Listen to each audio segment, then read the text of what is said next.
so much shit over. Welcome back. Awesome. Oh, geez, you always I do. this, Todd. No, I You don't do say. it. Don't say always. It happened this time. It happens a lot, Todd. Welcome back to the Primal Scream. I'm Matt. And I am Todd. As always, right? As always. Todd. And my shirt really matches the blue on my lower thirds. That's so nice. Oh, I blend. Yeah, nobody cares about that. Nope. But you know what people do care about? Chuck Cavanaugh. Charles Cavanaugh. That guy right there. How you doing, Chuck? Good. How are you guys? Great, Awesome. man. Good. It's been way too Way too long. long. And Yes. I just said that the other day to someone. I'm like, God, how long has it been? I was looking you up on Facebook, and we're going to get into the Facebook thing probably early on, right? Sure. But there's a few things that we're going to talk about today on today's podcast about legacies, about entrepreneurship, and what are we kind of teaching our kids and how are we raising and what are we leaving behind for future generations? Things that are authentic and things that are phony, right? I guess that's the best way to say it. But Chuck, Yes. you the last time I talked to you, pal, it was 2013 Yes. on Facebook because I pulled you up on Facebook because I wanted to show people like, hey, this is Rise Above Leathers, Charles Cavanaugh. He does wonderful leather work, and this is just one example of what he does. But you said, sir, Yes. that there's been a little bit of a thing. What's up with Facebook with you? It's just so, when I guess when people our age, whatever, 40s, 50s, I don't know, whatever we want to call it. I know. Take a drink. When we first got on back when, let's say 9 years ago, it was funny because Facebook was like, it was this college thing that, I had some younger friends or people, acquaintances or, that were on Facebook and you kind of hear about it. And then it's like, oh, I'll check it out. But then when you got on there, you were like the creepy old guy that was on Facebook because it was all these college people. Right. Well, then if you watch, then, 9-10 years go along and you build up this friend list of people that you haven't seen or that you graduated with, or maybe just someone that you met once that felt, obligated to add you on Facebook to build their, whatever, their popularity. But then it became where, all right, now like my aunt who's like 75 and 78's on. So now there's like, it's shifted. So like we were the ones that were like, the 30, 40-year-olds that were on it. And it was like, oh, it's cool to be on and I can talk about all this stuff and give my opinion on things. And now that like the older generation's getting on it, people's grandparents, now it's like, it's kind of like we were when the college kids are on. They're finding it not as cool. And I'm kind of at that point where I'm like, it doesn't quite have the appeal to me anymore. And I think a lot of it just has to do with having had a kid and having a 2-year-old now and what I want to instill in her. And, you got to kind of walk the walk if you're going to talk the talk, so to speak. And I hearken back to my childhood where if I want to go see my friends, I got on my bike and I went to see them. And if they lived too far away, I'd ask my mom and dad, we'd get in the car, we'd drive over there, or we'd meet somewhere. It's just, my class reunions have gotten diluted because people, everything about everybody. So why spend the money to travel and show up, And you guys know me. I'm a personal person. Like I like to see you and, give you a hug and, let's have a beer and just, that interaction, that human interaction, it's just, I don't know. It's almost like we're hiding behind the social media thing. And honestly, I kind of put my foot down. I'm like, I'm done with it. And so I got off, but then as a caveat, you have to have a private page, personal page to have a business page. Right. Which is really the only, honestly, like I know might sound selfish, but I really only use social media to sell leather. That's my MO. Not that I don't like keeping up with people and knowing, but it's just, it got so, especially in the last few years, it's just gotten so, and it's not even just politics, it's just everything. It's just so depressing. Like, and I was like, you find yourself, I'd be sitting there with my kid at night while she's falling asleep in my arms, and, you just scroll through and you're like, oh, you just... some are truly like you feel bad for the people, but then other ones like, why are you putting that? Why are you throwing that out there for everybody to see? Right. Well, because you can, but I mean, well, at first we would mock that, right? Like, oh well, who cares if you're going to the bathroom right now? Or who cares if you're going to the grocery store right now? But like what you were saying earlier, it has fallen into two categories: braggadocious and pity poor me. Yeah. Right. And then there's the other ones that are like, okay, I admit I do it. I post a picture of my daughter doing something cute, but I'm not putting it out there like, oh my God, my daughter is the most beautiful human being alive. I mean, yeah, I think that, but I'm not forcing you to think that. It's like, hey, look, she's got chocolate all over her face, you know. But yeah, it's Right. I don't know. And then the guy came out on Facebook apologizing. Was it a woman? I can't remember. no, it was a guy. Was it a guy? He was one of the founders of Facebook. Right, and he said that apologized. They didn't know that it would cause this much social Yeah. No, tear in he the knew. fabric. They knew. They knew it was as addictive as what it is. And you know And that's why he apologized. So, and a lot of people so they have the feature where you can unfollow someone. So let's Sure. just say someone you've known your entire life, Yeah. just everything they post is like either uber depressing or like woe is me crap, and you're like, okay, I can unfollow you. But then it comes back to the point, well, why have Facebook, or why even be friends? You know, like what's the point if I'm not gonna follow you? I mean, does it mean I occasionally check in with you, or is it just so you can, you know, secretly stalk me? It's a tool. It's a tool that we don't use the right way. Yeah. Because if it's me checking in with my cousins on the other side of the nation, Yeah. that makes sense. Yes. Seeing a picture, Yes. Yep. connecting somehow, Yep. because you can't do it Yep. physically like you just said. But otherwise, it just sucks your time away, and it makes you more disconnected from the people that you really should be connecting Yeah. with. Or there's another or you're this small little nubile media podcasting company. And you want to have interesting dialogue and conversations with interesting people that you think, you know, maybe other people want to see. Yeah. Maybe there's going to yeah. be some interaction. Maybe it's going to be entertaining. Bring something good Maybe to the you're world. going to hear the word butt plug. Yeah. And you're not going to you're not like expecting it, but then it's going to be said, and then it kind of gives you a giggle. And you got to talk to your kids. Yeah. So I get it. I get the hypocrisy. We're ripping on Facebook and stuff like that, and I use it. But there's some serious downsides to it, like what we're saying. Yes. Like my lady, love her to death, but it's an addictive thing. Yeah. We had a challenge. I would document what I put in my mouth for 30 days, everything I eat for 30 days. And her challenge was no Facebook for 30 days. Now, I lasted all of about 7 days. But she has lasted all of that many days. Yeah. 0. It is that addictive because it's more than just... But think of all the time that you spend wanting to know what other people are doing if you could focus that energy into the people that matter the most. And again, going back to my daughter and my wife, it's like, I would be sitting there with her rather than enjoying this moment of my child falling asleep in my arm. I'm scrolling through to see, oh, well, you know, because this happens a lot where at night, let's just hang out, and it's a special it should be an undivided attention special moment between a father and his daughter. Right. And I just found out I was like going, you know, like shaking my head and like throw my phone down, like, oh, she's asleep. Okay, I'm going to go put her in her crib now, rather than just silence and turn the screen off. So yeah, it was I would hate to say, I don't know if you call it an epiphany, because I don't want to.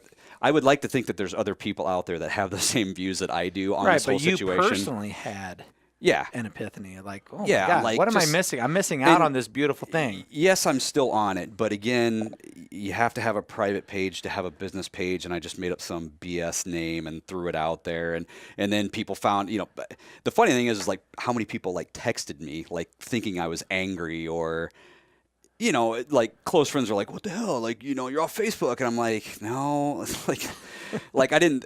And again, it wasn't a lot of people, but a handful of people thought I was like, and even, I think my aunt even said like, oh, you know, hey, where's all the pictures out of your daughter? And I'm like, well, they're on my old page, which doesn't exist anymore. And, you know, but the funny thing is that like last week I got a survey from Facebook, which it's almost creepy in a way that a lot of the questions they were asking me on the survey were kind of the opinions that I've just been expressing here thus far. Like about, you know, do you find it useful? And, you know, of course I mark not at all. And then there's like comments why. Well, I basically put, if I could pay $5 a month and just have my business page, I'd gladly do that. Like, I mean, I'm not yeah, I'm not suggesting they do that, but I would much rather just have the focus when I do spend time on there to check my business page messages to see if someone wants to place an order or wants to meet for a consultation on a custom piece. That's the benefit of it to me now at this point in my life. Not, oh, look, here's where this is all the great things that I'm doing, or this is the bad things that are happening in my life. And I don't know. It's just. It's funny you say that because I was just thinking the other night or yesterday, we were playing a game at the table. And strip poker. Yeah, no, it wasn't strip poker. Oh, that'd been fun. On Facebook Live. Next time. On Facebook Live. But somebody said, "Oh, hey, remember that one that one? Oh, my lady said, hey, what was that really fun song that was from the Quad City DJs? The Train. The Train. Yeah. And so I was like, oh yeah. And so you can, of course, it takes 2 seconds to find it on your phone. You're playing it. And she goes, hey, why don't you turn that off? And I turned it off. She's like, what? She goes, why don't you play an album instead of one of the ones you just got from Arkansas, my vinyl? Yeah. And I was like, oh. I said, why? She said, because it's just kind of nice to not have to immediately have this thing. Go search through your stuff and find it. That'll remind you of other albums. Yes. And then you'll play what you want to play. And maybe, then one of the boys were like, hey, can I pick out the next one? Absolutely. And, can I do it all? And you're more likely to listen to the entire side or even both sides of the album versus like, I want to hear one song by this artist, and then you forget that there was these 3 other wonderful songs on that side of the album. Yeah, so it's kind of nice that I'm it so takes you exhausted by all this manual labor. I prefer Pandora, where I throw in one hey, song. Pandora is Alexa, great. play. You can't play have Spandau Ballet. You can't have a record player in every room in your house, though. So there's some great benefits to Pandora. Yeah. But if you have the time, I mean, I was talking to one of my kids, and I said, I think I'm going to do this for Matt. I said, I want him to sit down. Me? Yeah, you. Because he doesn't really connect with music. And so I think I want to see if I can find a way to get him to sit down with a pair of headphones, undistracted for an hour, and give him like Sgt. Pepper's to listen to. Or I saw an album over spring break, and I thought of you, Appetite for Destruction. Oh, yeah. Like some of these are like epic things, and you can say, you listen to it and tell me what you think. Mm-hmm. And then I can say, well, I was 12 when I did the exact same thing you did. Or you could say, I was 16 and in high school and was not sure where I was at, and I was listening to this album. I mean, you could help somebody connect to the things that you like. But sitting there reading the back of an album, reading the words while you're listening to the music, it's just, I don't know, there's something so different about it. Yeah. And I know it's chic and all that kind of trendy, kind of thing now, but I have a lot of my old stuff from my dad has been bringing me things. It's kind of nice to catch up with. Most artists nowadays, that are somewhat established are releasing on vinyl. It's because you can charge $20 for an album and include the MP3 download, right? Like a little card inside of the album that you go to or a website, or a code, yeah, and you enter a code, so you get the best of both worlds if you want. And I did get a little douchey. I was in Jefferson City, and I was going through vinyl, and you don't have to call yourself douchey. One of my kids goes, "Oh, hey, don't you like this album?" And I looked at it, I was like, "Yeah, that's new vinyl. If I'm going to buy this album, I'm going to buy the old one. I don't want the new one. Okay, even though it's 180 grams and it'll never warp, and it's like I have no idea what you're talking about. Totally I don't care. douchey. I'd rather pay 3 times the amount for the original. They're resubmitting all the old albums, so you can buy them brand new. So you can go buy Purple Rain LP brand new. Oh, really? And I'd rather go find an older version. Yeah, shameless plug for Analog Vault, who are my neighbors across the hallway from my leather studio in New Not a sponsor. No, they're not yet. Yet. But okay, so you're above. It's not New Bow Ale House anymore. It's Chrome Horse. Chrome Horse. Yep. So, I guess it's been since the beginning of the year. Yeah, they've been but open. the vault. Do you think that that's going to come back? Do you think that vinyl is going to have such a resurgence of popularity that? So since they've opened. There's 2 other shops in Cedar Rapids now. Yeah. Oh, really? Opened. Yeah. And I'm partial because they're my friends and neighbors, but there are 2 other ones out there. There's websites you go to and you type in any city that you want to go to, and it'll just tell you just where the record stores are at. Yeah. There's a great. I'm trying to think of the name of it on Instagram, but there's actually an Instagram page dedicated to just global record stores, and every day they post 2 or 3 different record stores from around the globe.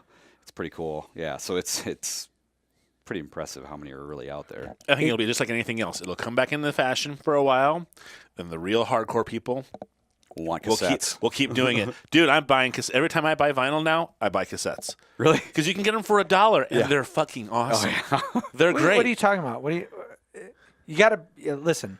I do. There's another show that I help do. It's called Cedar Valley Outfitters. They talk about guns and everything else. And I have to remind those guys, hey, dumb it down for those of us who don't follow that jargon. What are you talking about with the cassettes? Because I'm thinking like tapes. A cassette. Yes, you're thinking the exact cassette same thing. tape? Yeah, Buddy, tapes. you're thinking what Tapes. we're thinking. Same thing.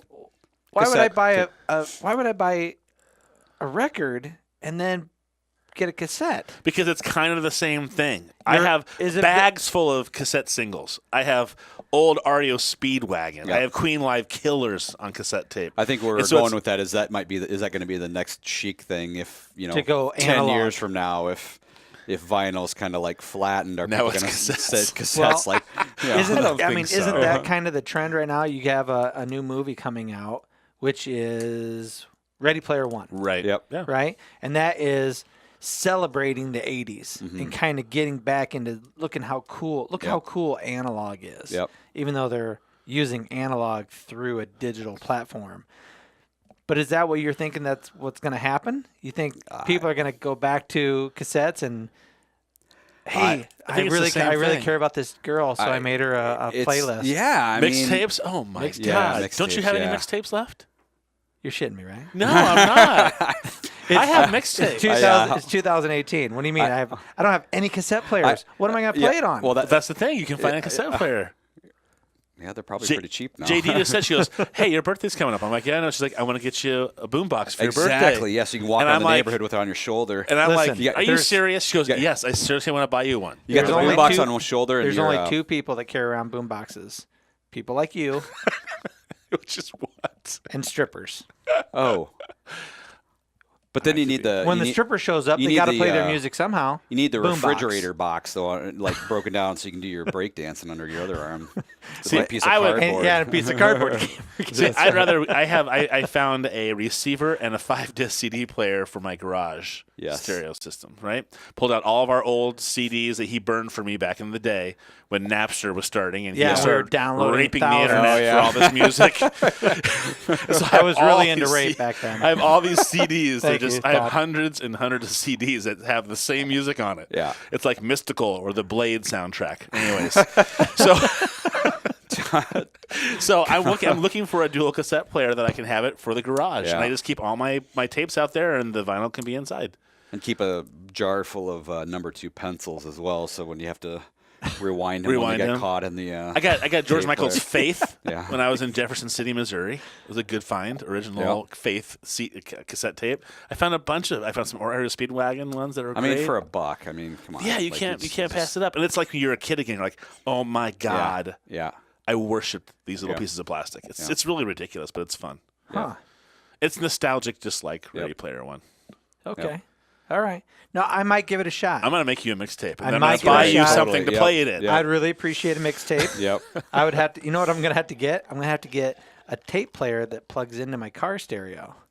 Oh, wow. How backwards is that shit? Right? Before Yeah. you would have to find a special adapter to plug into your tape player. I to bet play if you your Googled it, CDs. it's out there. Oh, it's gotta It's be. there's somebody. Well, yeah, like, somebody's going to have a Walkman. Yeah. And you're just going to take your 3.5. Yep. Well, I didn't know that they Yeah, had. into your for aux in. headphone Yeah. jack to headphone jack in your You can car. do like if you have a stack of components, you can get a Bluetooth receiver that plugs into the auxiliary port in the back of it, and you can put Bluetooth through that. So even if you have a stack of like a record player and Yeah. cassette tapes and normal stuff, you can also jack in your phone. Do you remember seeing? I don't even know if it was a real thing, but I definitely saw it in movies where there was a car and the thing would fold down. There'd be a record player in the car. Yeah, Do you remember seeing anything like that? that's a real thing. It's a real thing. People could drive their car with a record player in it. That's a real component for cars back in the old days. What? Really? Yes, Even the guy who's I like was all like- into retro, like, Well, "Wait, no, what I, one?" yeah, exactly. it'll go in your yeah. Toyota. Awesome. Yeah, right. Yeah. God, that'd be great. Yeah, I'm going to yeah. work. Yeah. All right, let's maybe we should transition away from. Are we done with Facebook? We hate Facebook. Is that? Facebook has its uses. Here's a pro of Facebook, and one of our watchers. Thank you very much. My ex is checking us out tonight. Maybe she got off. She was watching for a little bit, but thank you. And if it wasn't for Facebook, I wouldn't be able to say, "Damn girl, you strong." That's right. That's what right. the fuck's that mean? Damn girl, you strong. What? Yeah, she put in a video. Because Jessica, sorry, I know you hate being called Jess by me anyway. She owns a CrossFit gym, and she posted a video of her doing these overhead squat thingies. Oh yeah. What are they called? Overhead squats. Nailed it. Yeah, and so there's video of her doing it, and she posted on Facebook, and I put, "Damn girl, you strong." Yeah. That was it. Good job. So good job. But if it wasn't for Facebook, I know you never. I wouldn't be able to have that opportunity I to totally connect forgot with my where we were. ex-wife in a very innocent and supportive way. Yes. Yep. Do you like that? Yep. Again, maybe what we're dealing with. I think it's what we're dealing with is that human beings have to have things to connect with. And so if they don't have something to bitch about or something that's bragging about, what are we going to connect about? Yep. Do you know what I'm saying? So it's like I saw people who were it was a good trend for a while because I haven't been on Facebook for quite a bit. I still post things from time to time, but I do not get on and surf. Yeah. But somebody posted something about being their quote of gratitude for the day, and it was like a 30-day thing. And so I knew every day I could get on there and see some kind of comment about what their what brings them, gratitude. And so I thought, oh, that makes sense. That I can read. Yeah. I don't mind scrolling and seeing that, but I don't want to scroll and then see how awesome Trump is and then scroll further along and think he's nuking the world tomorrow. So I just get tired of all the everything else. Yeah. It was one of those things where if you had to cut something out of your life tomorrow to make your life just a little bit better, I mean, that was like a easy decision for me. Right, but that's one thing, I mean, but since you've become a father, how old is your little girl now? She's 2 years and 2 months. All right. Yeah. So 2 years and 2 months ago, let's just go make it easy 3. Okay. Let's just round up. Okay. Right? And easy 3 years ago, what was your mindset of life and how much has that changed? And were you surprised by the change that your daughter brought on to your life and how you look at things? I mean, you hope that you parallel the best of what your parents taught you. I mean, I think even before I had kids and before I even thought about having her, well, I didn't have her. My wife had her, obviously, but before we even went down that path, you hope that you've learned something along your being a child of good parents and then being an adult and a semi-responsible adult, but then all those years of being single, it's like you hope that when the time comes that you take everything that you've learned and you kind of package it up and you take the best of it and you go forth and you raise the kid right, and so I mean 3 years ago there was probably still things that maybe I took for granted or things that I didn't appreciate as much, but then there's things that I didn't have that I didn't know, like those moments with her, like just those simple moments, and even at night helping her brush her teeth and things like that. They're little things that's like going, gosh, I'm teaching somebody something that is a pretty basic life skill, but it's just that moment of having that time and taking the time to do it.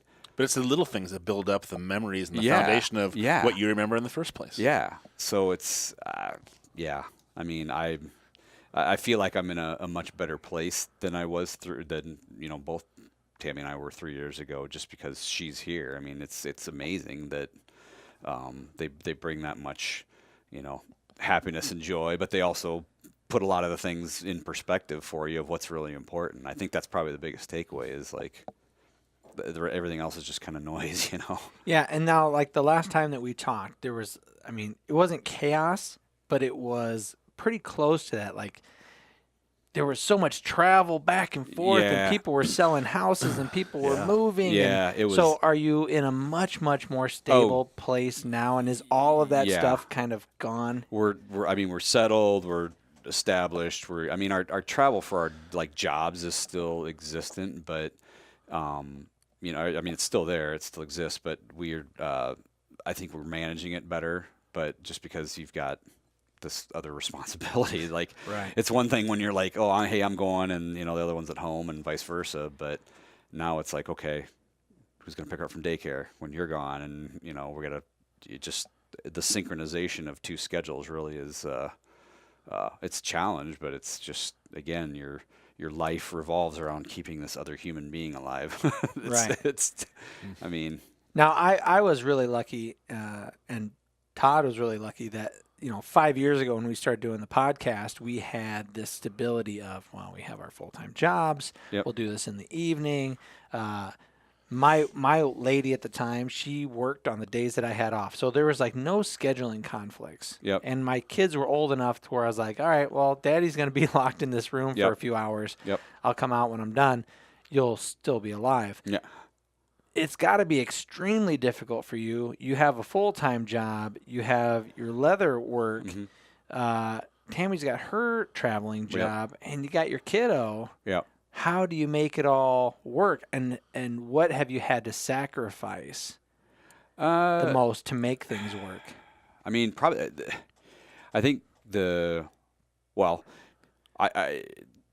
I would say the time that maybe Tammy and I got together before we had the child, like as far as like, date nights and movie nights, we still Right. do them, but the frequency has obviously gone down. And honestly, a Saturday night sitting watching Frozen for the 400th time I'll take that any day of the week versus Sure. going out to the bars anymore. Like it's just, except when I come here and do this podcast, I really don't drink that much anymore. I mean, granted, St. Patrick's Day was fun, but hey, that's like the one day of the year where I typically do cut loose, but you don't find the needs to like go out and be in social settings as frequently and often, I guess. And, the balance with the leatherworking is a lot of the projects that I do have now, I bring home with me. So I'll do some of the, let's say the cutting and the measuring and all that in the shop. But if I need to hand stitch a purse or a wallet or something, I can sit on the couch and do that with the family while we're watching something or Really? hanging out together. Yeah. So I do a lot of it actually at home now too. So, or I can put it in a suitcase and take it with me on the road and do it in my hotel room at night too. So I found ways. Yeah. Yeah. All right. So you were saying that your leather work has taken a different turn. It's a different. Yeah. angle. So I mean, what are you talking about? So I'd always been asked about, well, gosh, you should do purses. You should do, because they're a big statement accessory that people are willing to pay more of a premium for. The small things are, granted, I've done well making and selling those things, but I wanted to kind of go a different direction and make some bigger items that are like, get the brand name out there. So I had some like really cool custom tags made up, and I wanted to make them kind of a centerpiece on a bag. So I designed a couple different styles, and they were the best selling item I had for the holiday season. But each one takes 12 to 15 hours to make one of them. So, you have to compensate your time with a higher price tag than normal. But I think people recognize that when they see the finished product that it's worth the extra money. Now, granted, it's not in the price tag range of like the high end cookie cutter, big name brand purses and stuff. I'm not in that, multiple $1,000 range that the Louis Vuittons of the world are and things like that. And again, those are assembly line bags, like there's hundreds of thousands of people in this world that have those, that have the money to buy those. But mine's it's a one-off, it's a one of a kind, it's yours. And you might pay a little more than something you get at, a Walmart or Target, but it's yours, and it's all domestic leather, it's all domestic materials. So yeah, that was a big shift, I think, for me, because I'm thinking, okay, I'll give it a shot, but then people really kind of clung on to them. So Right. So yeah. So, question: entrepreneur, to entrepreneur. Yes. When you started out, and maybe it still happens, maybe people come in and they ask for a certain something, and you say, well, it's going to take this long, materials, this is the price. Yep. Because, like you said, it's got to be worth your time Yep. to do it. And they go, no, Too much? too much. Yep. You know, is that something that you easily brush off, or is that like a little dig? Like there's something that you have to. I think as an entrepreneur, somebody who is creating something that you think is beautiful. Yep. Right. When somebody goes, Yep. not worth this. Yep. It's almost like I can almost take it as a personal slight. You Yeah. know? And you have to. I have had to figure out a way to deal with that. So Have you? when I first started, like let's say 2009, it was probably in like 2010. A friend of mine's sister, she's an artist, so she does paintings, really nice paintings. But I got to talking to her just about price points. Right. And the first thing she said to me was, "Well, don't forget you're in Iowa." I said, "Okay, well, explain that a little bit." She goes, "People don't have the recognition or the depth of pockets to maybe pay for what you personally think it's worth as they would in a bigger city." Pretty blue collar. Yes. So I took that with a grain of salt because in my mind, being somewhat practical, I know my materials costs. So I know when I buy a side of leather that if it costs me this much for the entire side, that if I can get 2 purses out of it, let's say, in so many square feet, and I take so much thread and so much hardware, I know material costs I have X. And if it takes me 10 hours to do it and I'm paying myself, let's just say, whatever, $15 an hour. Sure. Here's my total cost. And this is my markup to what I want to get paid for it. So that, I always approached it very practically. I didn't just kind of willy-nilly and go, I see some competitors selling theirs for $700. I'm going to sell them for $700 too. I took more of a practical approach, but I always did consider that when she said that. But more recently, I took that with a grain of salt, but I didn't ever forget about it. But more recently, I met another artist who does some designing of like materials for clothing and stuff, and she had said that you just have to. That's all. You have to put that all beside. You are an artist. You know what you've poured into it, not just your time and materials, but also your heart and soul and your creativity, and it's unique. So people have to recognize, and you just have to stand your ground. So her stance was a little different, and she's Iowan as well. So her stance was a little bit different in that, well, screw it if they don't want to pay for it. So I've felt that way where, I've gotten that before where it's like, well, I don't know that I want to pay that much, but I'm like, well, and I always give them the alternative. Okay, well, you can go to the store and buy your $30 belt, but you'll be buying another one in a year from now. So you're waiting for the right customers to come along that are going to fit what you're offering. Yeah. And if they want something that has the depth of value and creativity involved, then they'll pay for it. Yep.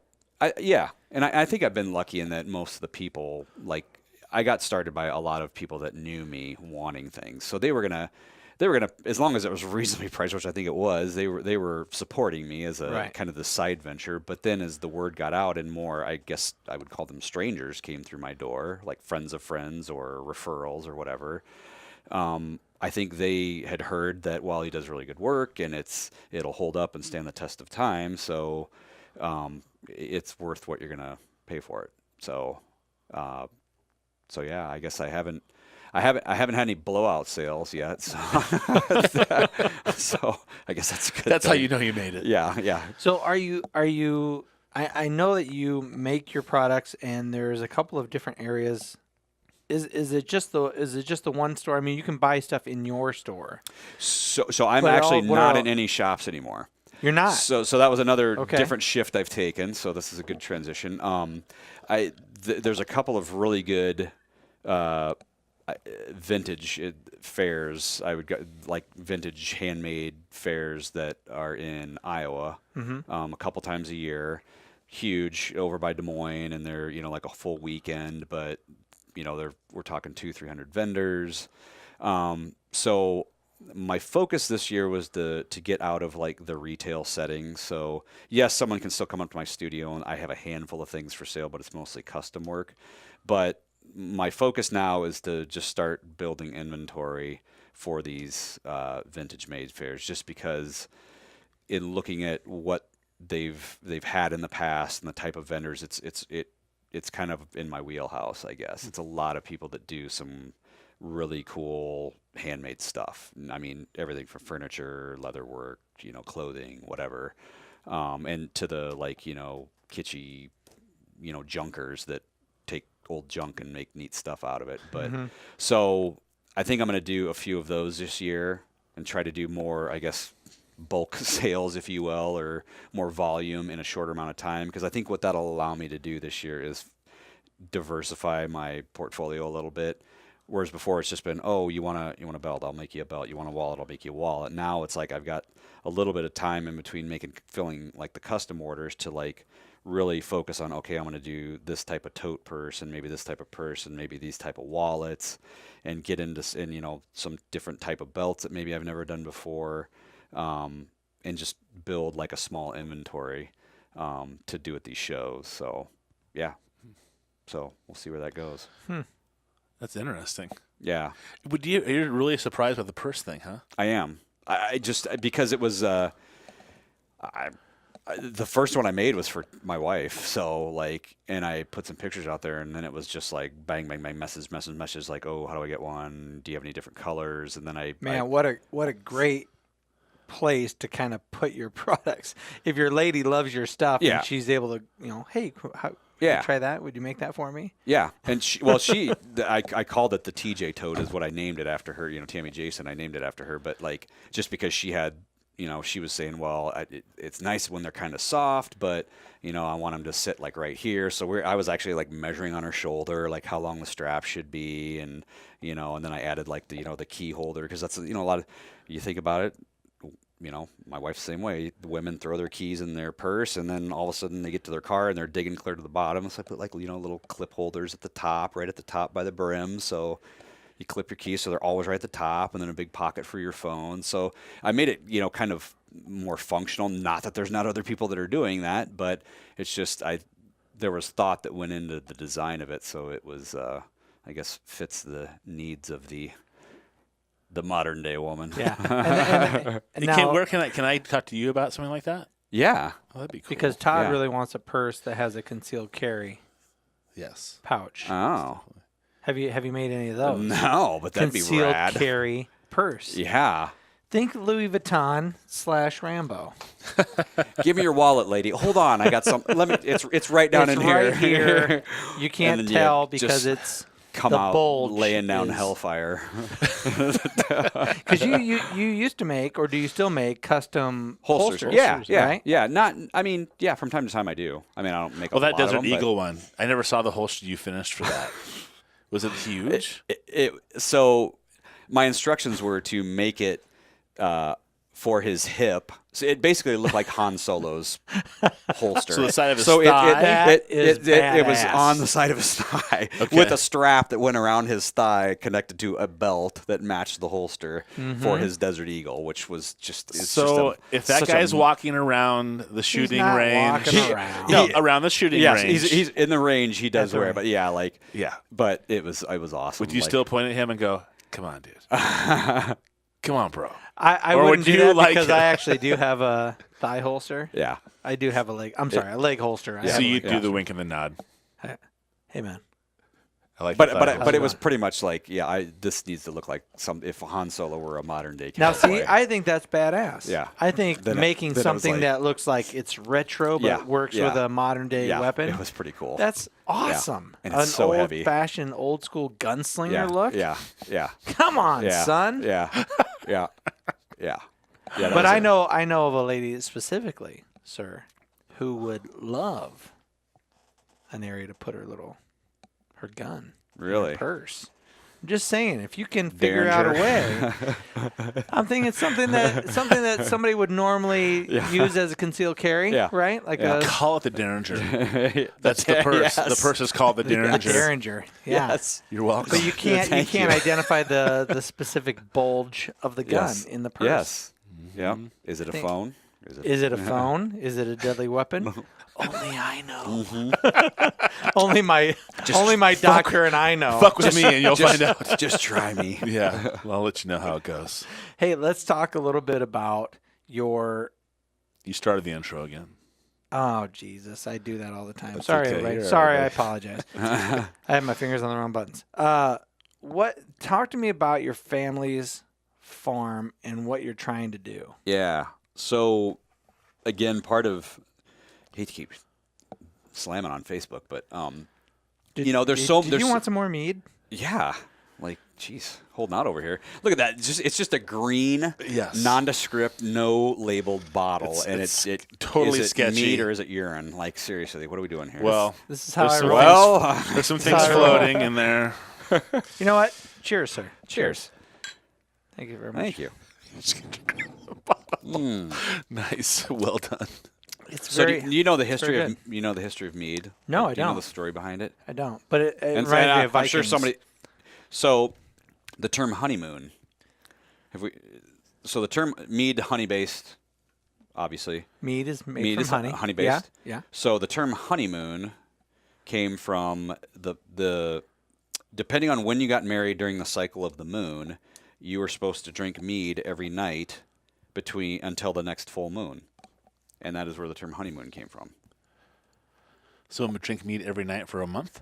If you got married Right after the full moon. Yeah, or Right whatever the next after the cycle. moon. Yeah, I mean whatever the cyclical thing Time is. But that thing. So That's the term honeymoon is the time that Maybe you had to. Huh. Maybe you had to match it up with her phase of the moon. maybe. Yes. And so Yes. after that special time, Yeah. we're drinking and Yes. we're partying. Yes. Uh-huh. Mm-hmm. Honeymoon. Honeymoon.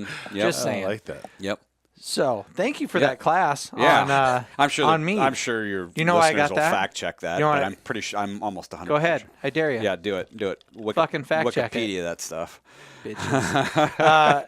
I asked my buddy for some mead, or I didn't ask him for it. I said, my lady loves beer. She loves to drink a beer and just hang out. But the very first beer, Yeah. her face just bright red, kind of gets hot and tingly. She's like, "Ooh, is my face all red?" I'm like, "Yeah, yeah." That's called Put some an penicillin. allergic reaction. Let's get some penicillin for that.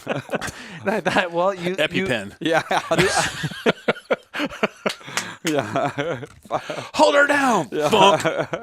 I'm like, you obviously like to have a few drinks. Yeah. Maybe we should figure out something other than beer Yeah. that you like. Yeah. So maybe But she likes the taste of beer. I like the taste of I do beer. too. So where did you get my buddy, thank you, Timbo, got me this. I also got another bottle upstairs of strawberry flavored mead. It's fantastic. It is fantastic. Yeah. I'm gonna have to ask him where he got this because, like you said, I'm on my there's Primal no Scream label. honeymoon.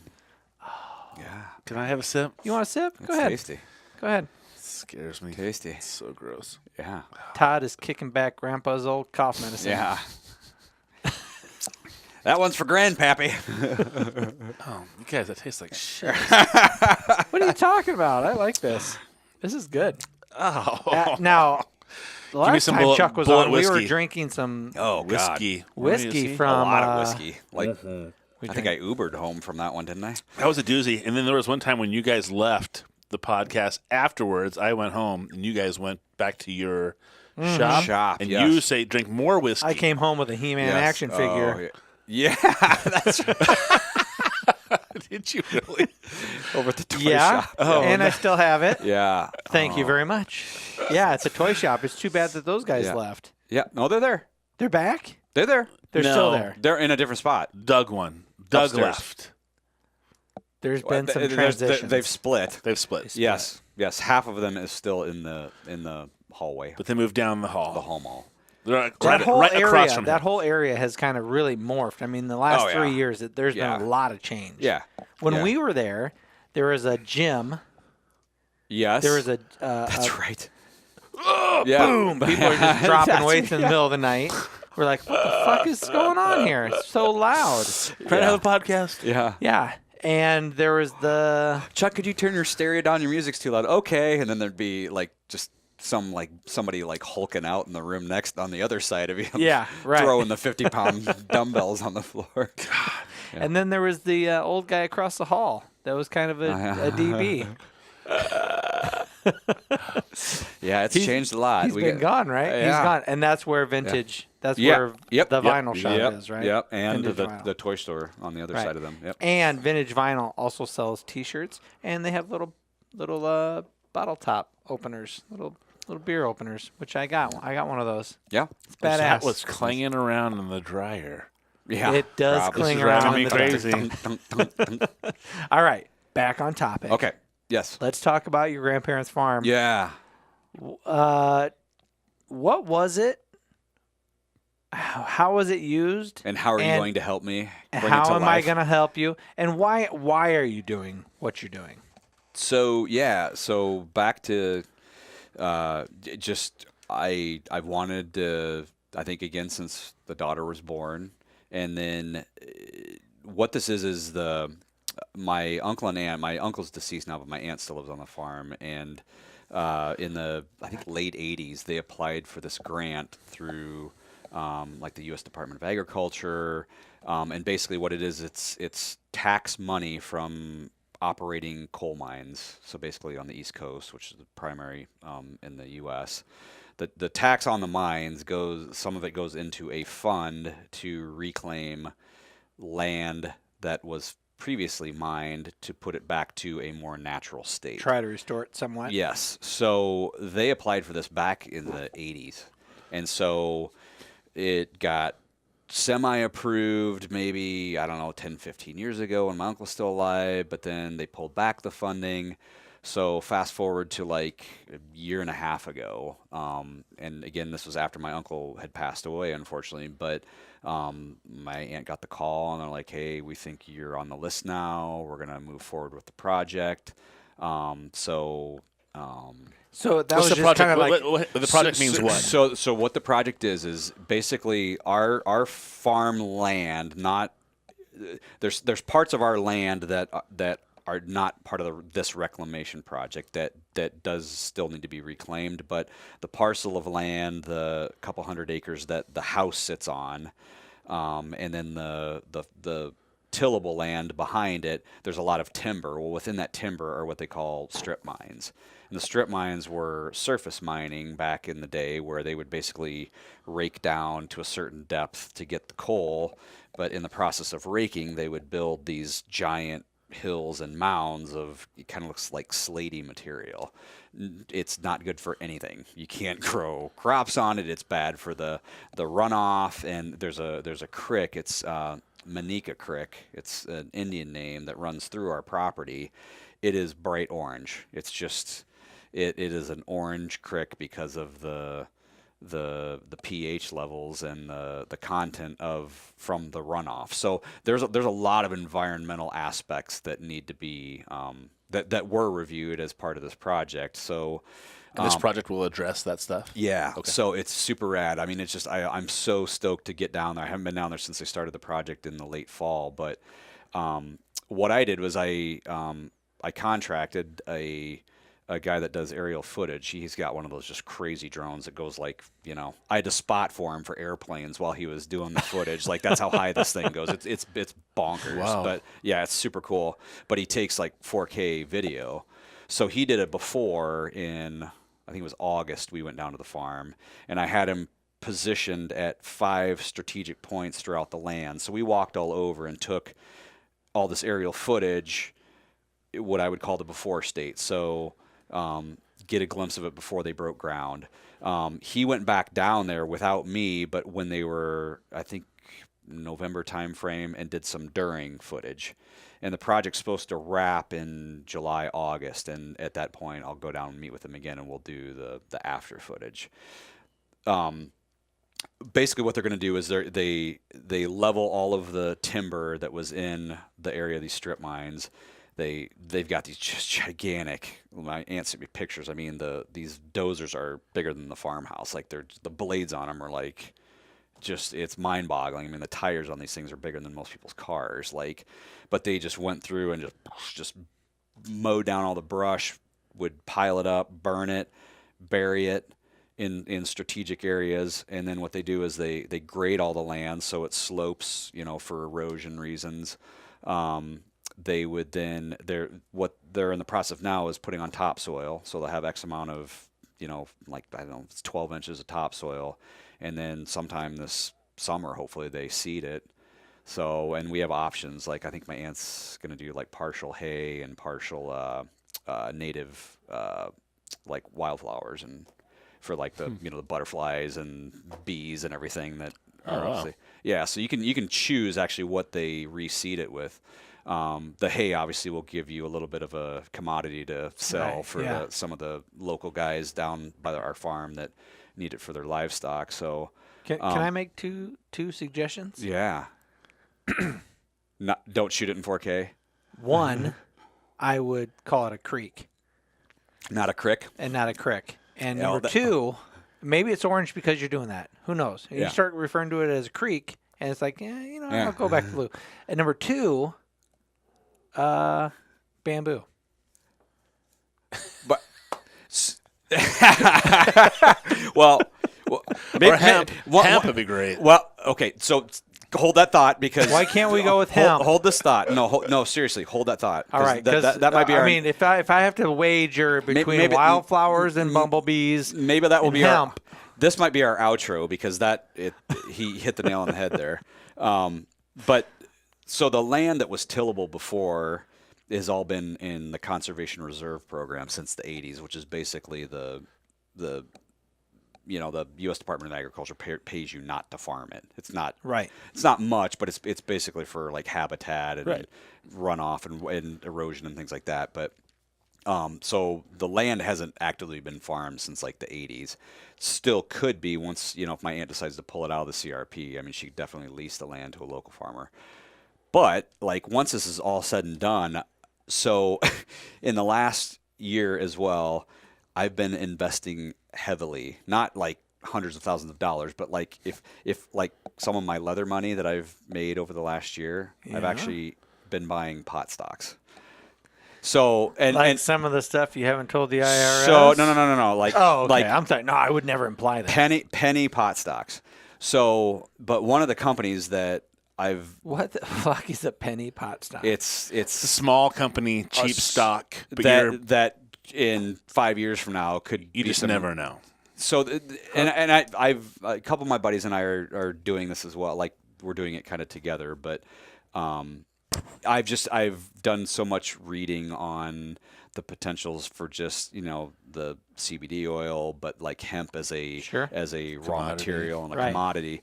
So one of the companies that I did choose to invest pretty heavily, and probably the one that I have the most shares of, but again, we're talking like I bought in at like a penny a share. So you can buy a lot of shares for a couple $100, So, but they're on the East Coast, but they are the largest Western Hemisphere processor of hemp.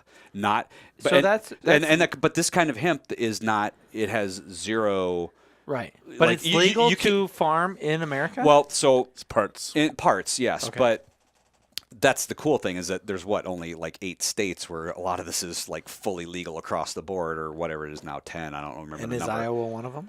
No. Oh. But medical is supposedly, allegedly, right around the corner. Yes, and that's what my lady keeps saying. She goes, "If we go medical, you and I should own one. Like, why would you not own your a medical dispensary?" This is, and again, I'm no stock expert, but I can read, and you look like one. But to me, there's something in the back of my mind that's telling me this is like the tech stock of this generation. Like right now, this is our opportunity to be in the Apple world in early, and the baby. Google world. Yes. So again, you roll the dice, but I'm not rolling the dice on like $100 share stocks here. These are 1 cent, 2 cent. But at the same time, your analogy is perfect, because like small little startup companies that just got bought by Google for $1 billion, bought by YouTube for $1 billion. I mean, they get soaked up, and then all of a sudden, what you bought as a penny stock is something huge because it became PayPal. You know what I'm saying? It's like even if it goes to 10 cents, this is not a matter of I bought a penny stock and I need it to go to $100 and I'm a gazillionaire and I'm going to retire. If it goes to 10 cents, I've just made 10 times the amount that I've invested. Like, that's a win for me, That's awesome. Even if it's $1,000, it's still like, so I'm taking this practical approach on my investments, but the companies that I have dumped into have been, either the CBD oils or there's one that they do it's a sports drink with the CBD oil, and they just had their first like massive truckload order at Arnold Schwarzenegger's bodybuilding convention that he does every year in Ohio. Arnold Classic. Yes. So I'm familiar. So yeah. I mean, obviously, you were probably on the poster. One of these most holding up the earth. Exactly. Holding up the earth. Yeah. He is Atlas. Atlas. Yeah. So they just call me Al. Go ahead. Yeah. So again, just gambling here and there. I don't even call it gambling because if these businesses go under, it's not like I've got to sell the house, but it's fun. It still makes true, pretty though. good sense. Yes. It makes pretty good sense, just the trend in which the country is going as far as CBD oil and all of that, and legalization of marijuana, and even at the medical marijuana. I mean, and the guy that has this company, so it's in, I think, South Carolina. They have the largest processing facility of hemp, so they do a lot of, The one cool thing they do is they make this product that is for drill sites for oil wells. It's a hemp-based material that you pack down in the drill site. So if there's like a fissure or if a line breaks, it basically absorbs the oil to prevent it from getting into the soil. It's like a preventative measure for membrane basically. So that's one of their big products they sell, which I think that's cool because you know what, they're probably never in the near future they're not going to stop drilling for oil anytime soon. And if this became a staple for drilling, what's the potential there? Well, it has nothing to do with smoking pot and getting high. It's a cool byproduct, I guess. Well, it's smart too because if it's can be used for that industry, it probably can be used for lots of industries. So the other big one I invested in is they do a it's a, what do you call it? It's an exclusive mixture for indoor grow kits, and they make the kit, and their fertilizer is an exclusive mixture for the people that want to grow, in home in states that are legal, which I think it's like a 4-plant limit for the states that are legal. But the cool thing is that they're like the number one online home grow kit, first of all. But why I see that's a win is because as states start to legalize, you're going to have the people that love it and want to grow their own. Sure. So they're one plant. They likely might grow this, but then you're going to have the people that want to try it but don't want the people that they work with knowing that they're doing it. They're not probably going to go to a dispensary or go buy from somebody. They're going to, I'll just do it in my home. Like I'm going to brew my own keg of beer, and if it sucks, you know what? I dump it down the drain. So if I buy this $100 kit and I grow it in my 4 plants and I smoke them and it's horrible. It's horrible. I don't like it. I'm not out that much money, and I could say I tried it. But hey, so Matt, what's that over there? It's a failed tomato plant. Yeah, it's basil. Basil. I don't have a green thumb. It's basil. But I got high as fuck. Yeah. So there's that. But it's funny. I have a buddy that I work with who's doing the exact same thing. Yeah. Mm-hmm. Yep. Yeah. He's just, and he actually, it's more, I think, of like. I think it's more. No, it's hemp based too. There's a marijuana THC aspect to it, but it's from Canada. Yep.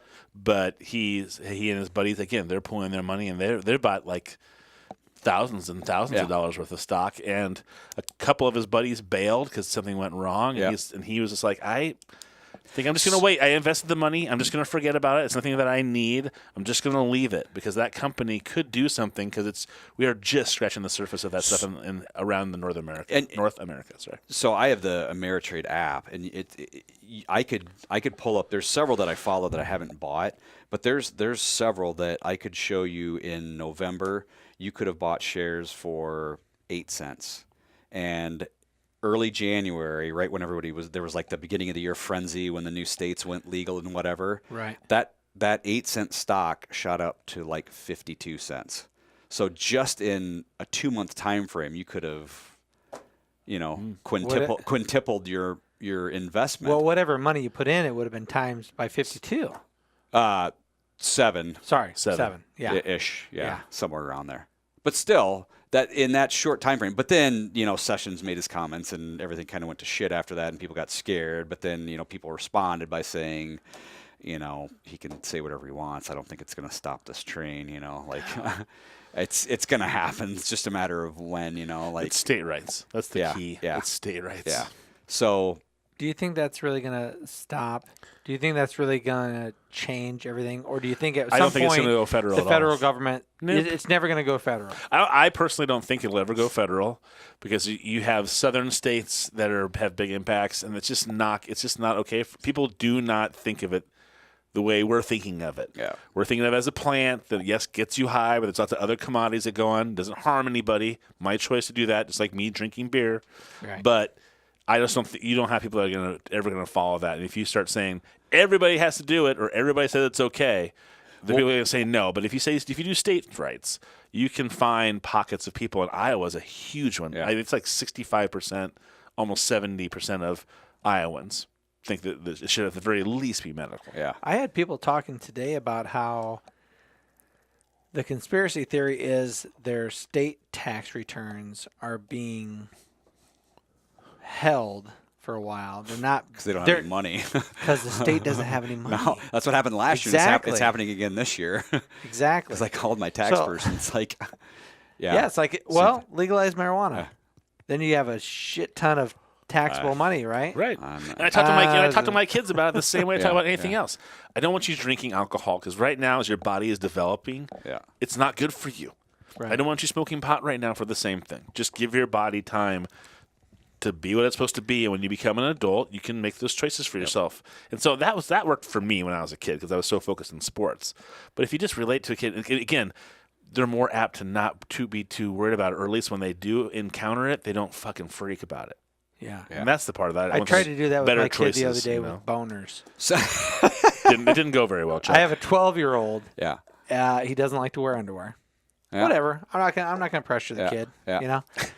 But he walks out of his bedroom in gym shorts, and he's pitching a tent. Yeah. And I'm like, good on you, mate. Yeah. Good on you. Yeah. Come on, son. I'm proud of you.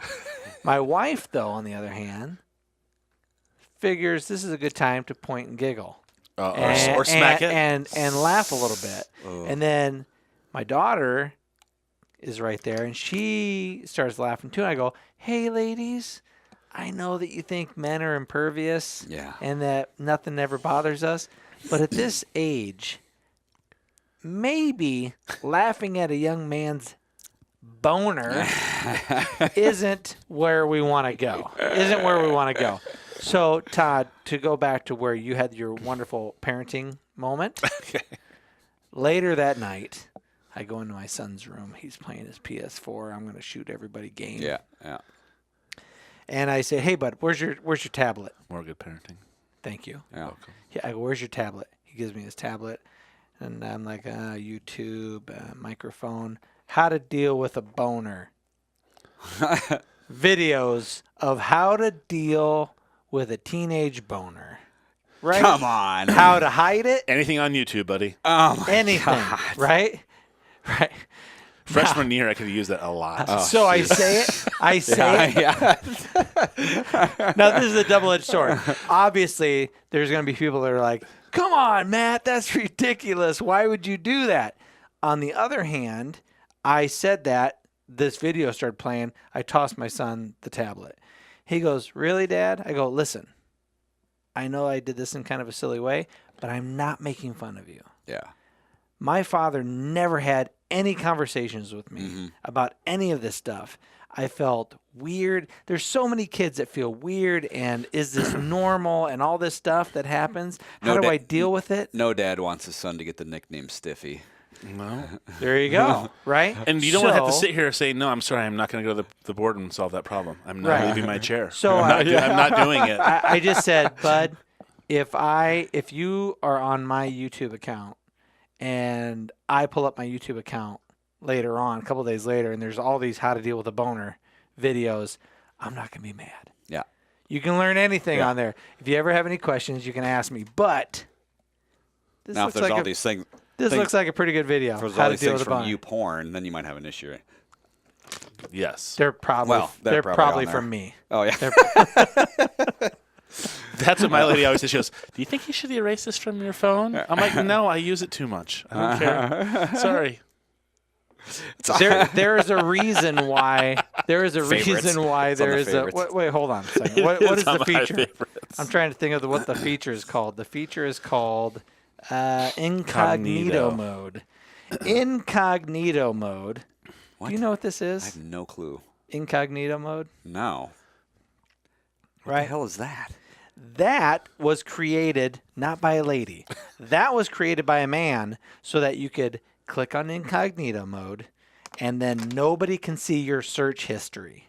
If anybody went to your search history on the internet, they would only see what you looked at under a normal window, not under I'm a perv Dark web. incognito mode. You know a dude created that. Like, oh, man, I've been burned way too many times. My wife has looked on my phone. I got to create an app. Oh, wait, hold on a second. Incognito. Perfect. See, or you can get a lady who also looks at porn and you just don't have to worry about it. Look at this guy. You know, Chuck, it's a little intimidating. exhausting. It's a little intimidating sitting here. Yeah, it's a little intimidating. Exhausting. I wish I would have had incognito mode years ago when my kids were like, I don't know, 4 and 5. And we said, my wife and I were cleaning out the storage room. I'm like, guys, kids, come on. Mom and I are trying to get some stuff done. I love you, but go away. Go play on the computer back in Dad's office. Then we heard a lot of giggling. Uh-huh. And my wife and I are laughing like, oh, that's so sweet. It's like little cherubs, like little angels laughing and giggling. Let's go find out what they're giggling about. So we walk back into my office, and they're watching Reverse Cowgirl. Some huge cock. Nice. Now, to give it an idea of how young my kids are, they're so young, both of their little asses could fit on one office chair. Oh, they're boy. side by side. They're side by side on an office chair, just laughing their little heads off. She's having so much fun, Mom. Yeah, I walk in, I whip the chair around so they're facing the other way, and I go, wow, it is really easy to access porn. Yeah. That's terrible. We should do something about that. Well, Parental controls or something. I need to talk to my kids. I think porn is just almost prevalent. So it's everywhere. Dude, yeah, it's everywhere. It's everywhere. So, I mean, you should talk about it because it's just going to be something that... Yeah, or just show them. Yeah. Or just show them. I heard my mom doing that to me. My mom, no. Whoa, but I got to back up that train. She didn't show me porn. She came to me and she said... she wrote a porn script. No, besides that, she did. said that... She wrote a porn script. She we'll came talk to me... about that on a different episode. Yeah, different of episode. Primal Scream. Well, we need to be a lot drunker for that one. How many pages is that?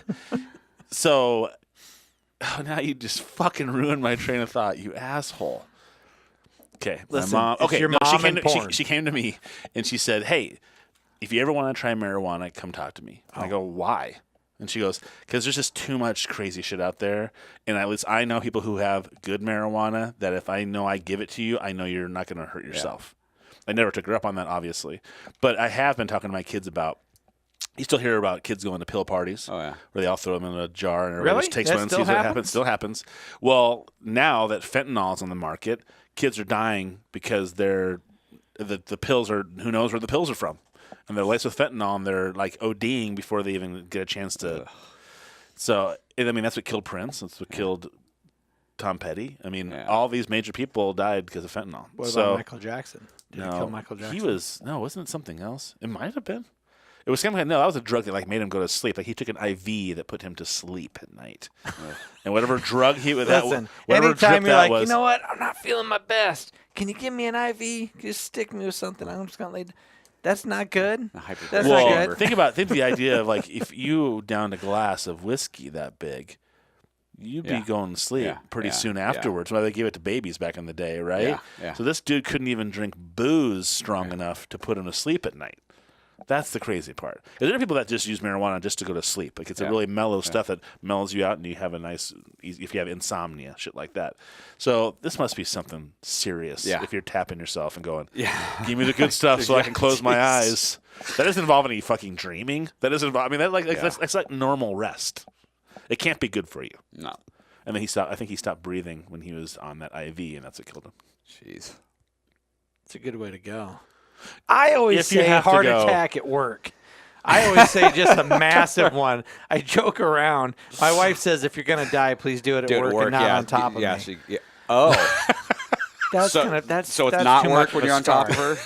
her? I'm just saying it's too 'Cause much it of an just happens. emotional Oh. scar. Oh, I see. You know? When she throws you off and you're limp, She's it's- like, Yeah. stop it. You know, she doesn't want to remember me like that. She just wants to, you know. I'm a human Plus, blanket. I think I'm a human life blanket. insurance pays out double if you die at work, right? Does it really? I don't know. I'm just saying that shit. Yeah. I'm just saying that shit. But I joke around about that. But dying in your sleep. Yeah. Fentanyl. I suppose if you're gonna go. Yeah. You're gonna go. Now this is I don't mean to make fun of this. I'm not making fun of this. But if you're gonna talk about death, that family from Iowa that went Mexico. down to Mexico. I don't even know what and happened. So They, they have they found out allegedly they died gas? of asphyxia asphyxia. from was there gas? Carbon leak? Carbon monoxide. Yeah, is so- what they're saying. All I'm saying is, yes, it's a tragedy. It's horrible. We were just talking about death. But if you're going to go, right, you just went down to paradise Yeah. with your family. Everybody goes to sleep. Could be worse. For sure. I.e., you fall off a cruise line ship. You survive the fall. Yeah. That's And your I'm- nightmare. And I'm treading water. Wait a minute. In This the happened? middle. No, I'm just saying Oh. that's my biggest fear. My Really? biggest fear is I fall off a cruise line ship. Oh, is it And a the Disney ship- cruise? Like is Yes, is 'cause Mick, fuck those Mickey is Mouse. Mickey throwing you the lifesaver, but Yes. it's just like the rope's just a little too Come on, short. boys. I want to know. Do And they then have the- like and a then quick the- reaction force? Do they have And like then a like team? the props pull you under, and then you just get like diced into like fish bait. Buried Is that- alive. I'll take in Now- the ocean and Yeah. chopped Yeah. to fish food Yeah. over Yeah. being buried alive yeah, any day. thanks. That'll be tonight's nightmare. That'll I be was tonight's nightmare. watching Pinky Blinders. Have you seen that show on Netflix? You would fucking love it. No. Yeah, I think you What's it would. about? You would Yeah. probably be inspired. It's kind of it's Birmingham, Yeah, for England, sure.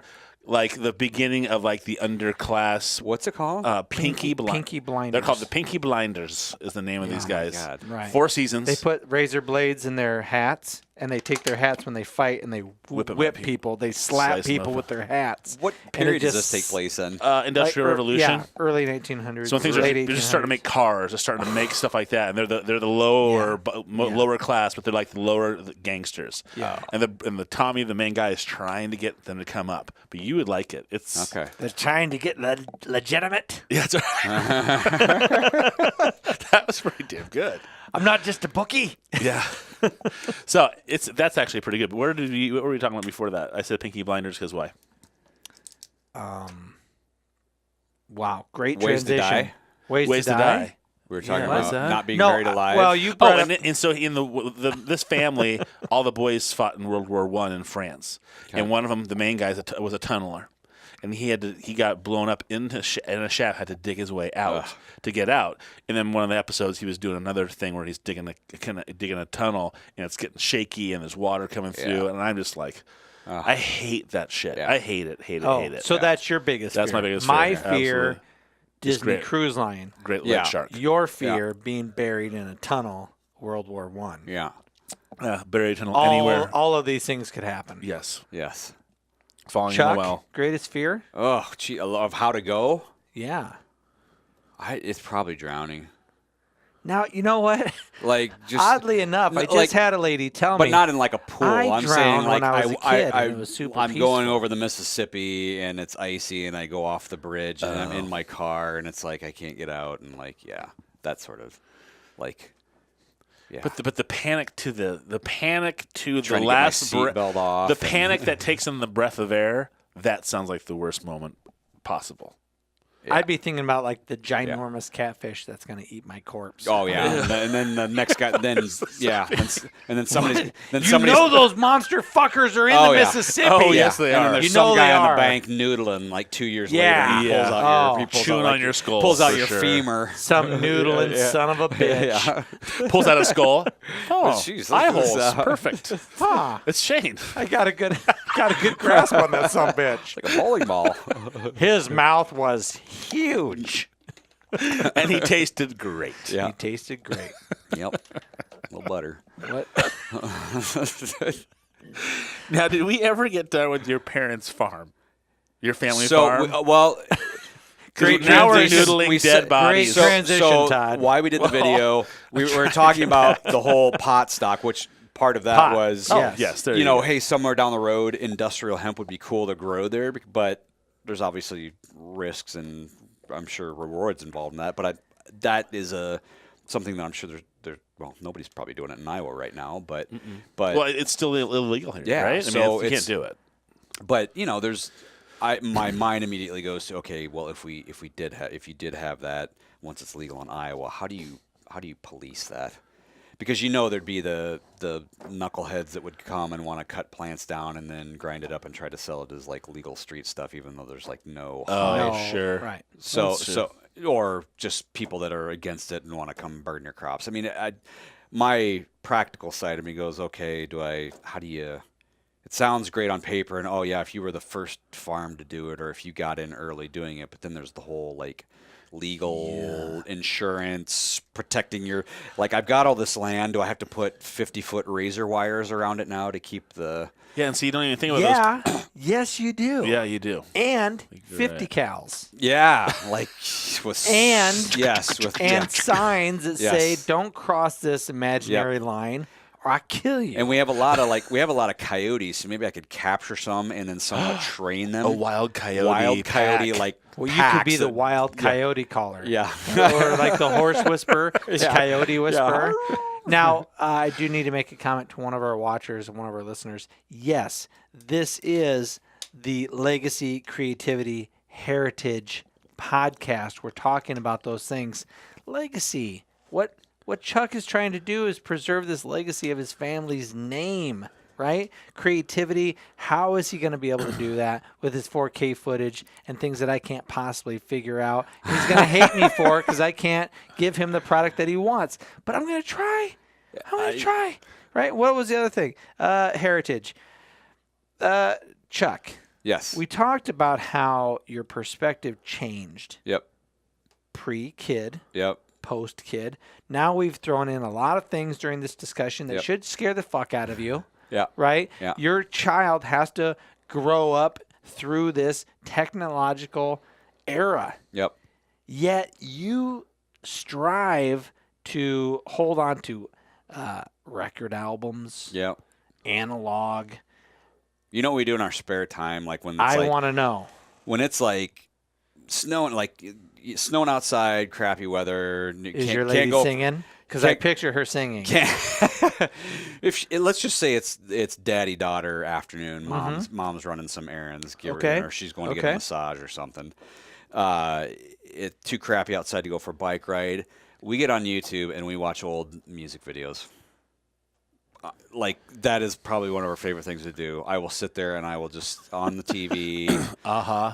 It doesn't matter if it was I've run her through the beginning of time. I mean, you just search a band and then they'll have like an old like BBC sessions of Led Zeppelin playing, and it's like these, the weird colors shifting on the screen and like super trippy psychedelic stuff to, whatever Cyndi Lauper singing or Michael Jackson to, GNR and Motley Crue and whatever. Like, I love just searching out old music videos because like that's what I grew up on, and I don't know. I guess we just want her to like music and appreciate the And value like good of it. music, too. And good music, Like yeah, good music. yeah, And you have to be proactive about this. yeah, Life anymore is so based on instant gratification, and it has been for a while. yeah. But with the advent of the internet and what things are anymore with social media and Facebook, which you don't do anymore, people are Doing my best. looking for that instant gratification. Like, let me show you a picture of my kid, and oh, look how many likes I got.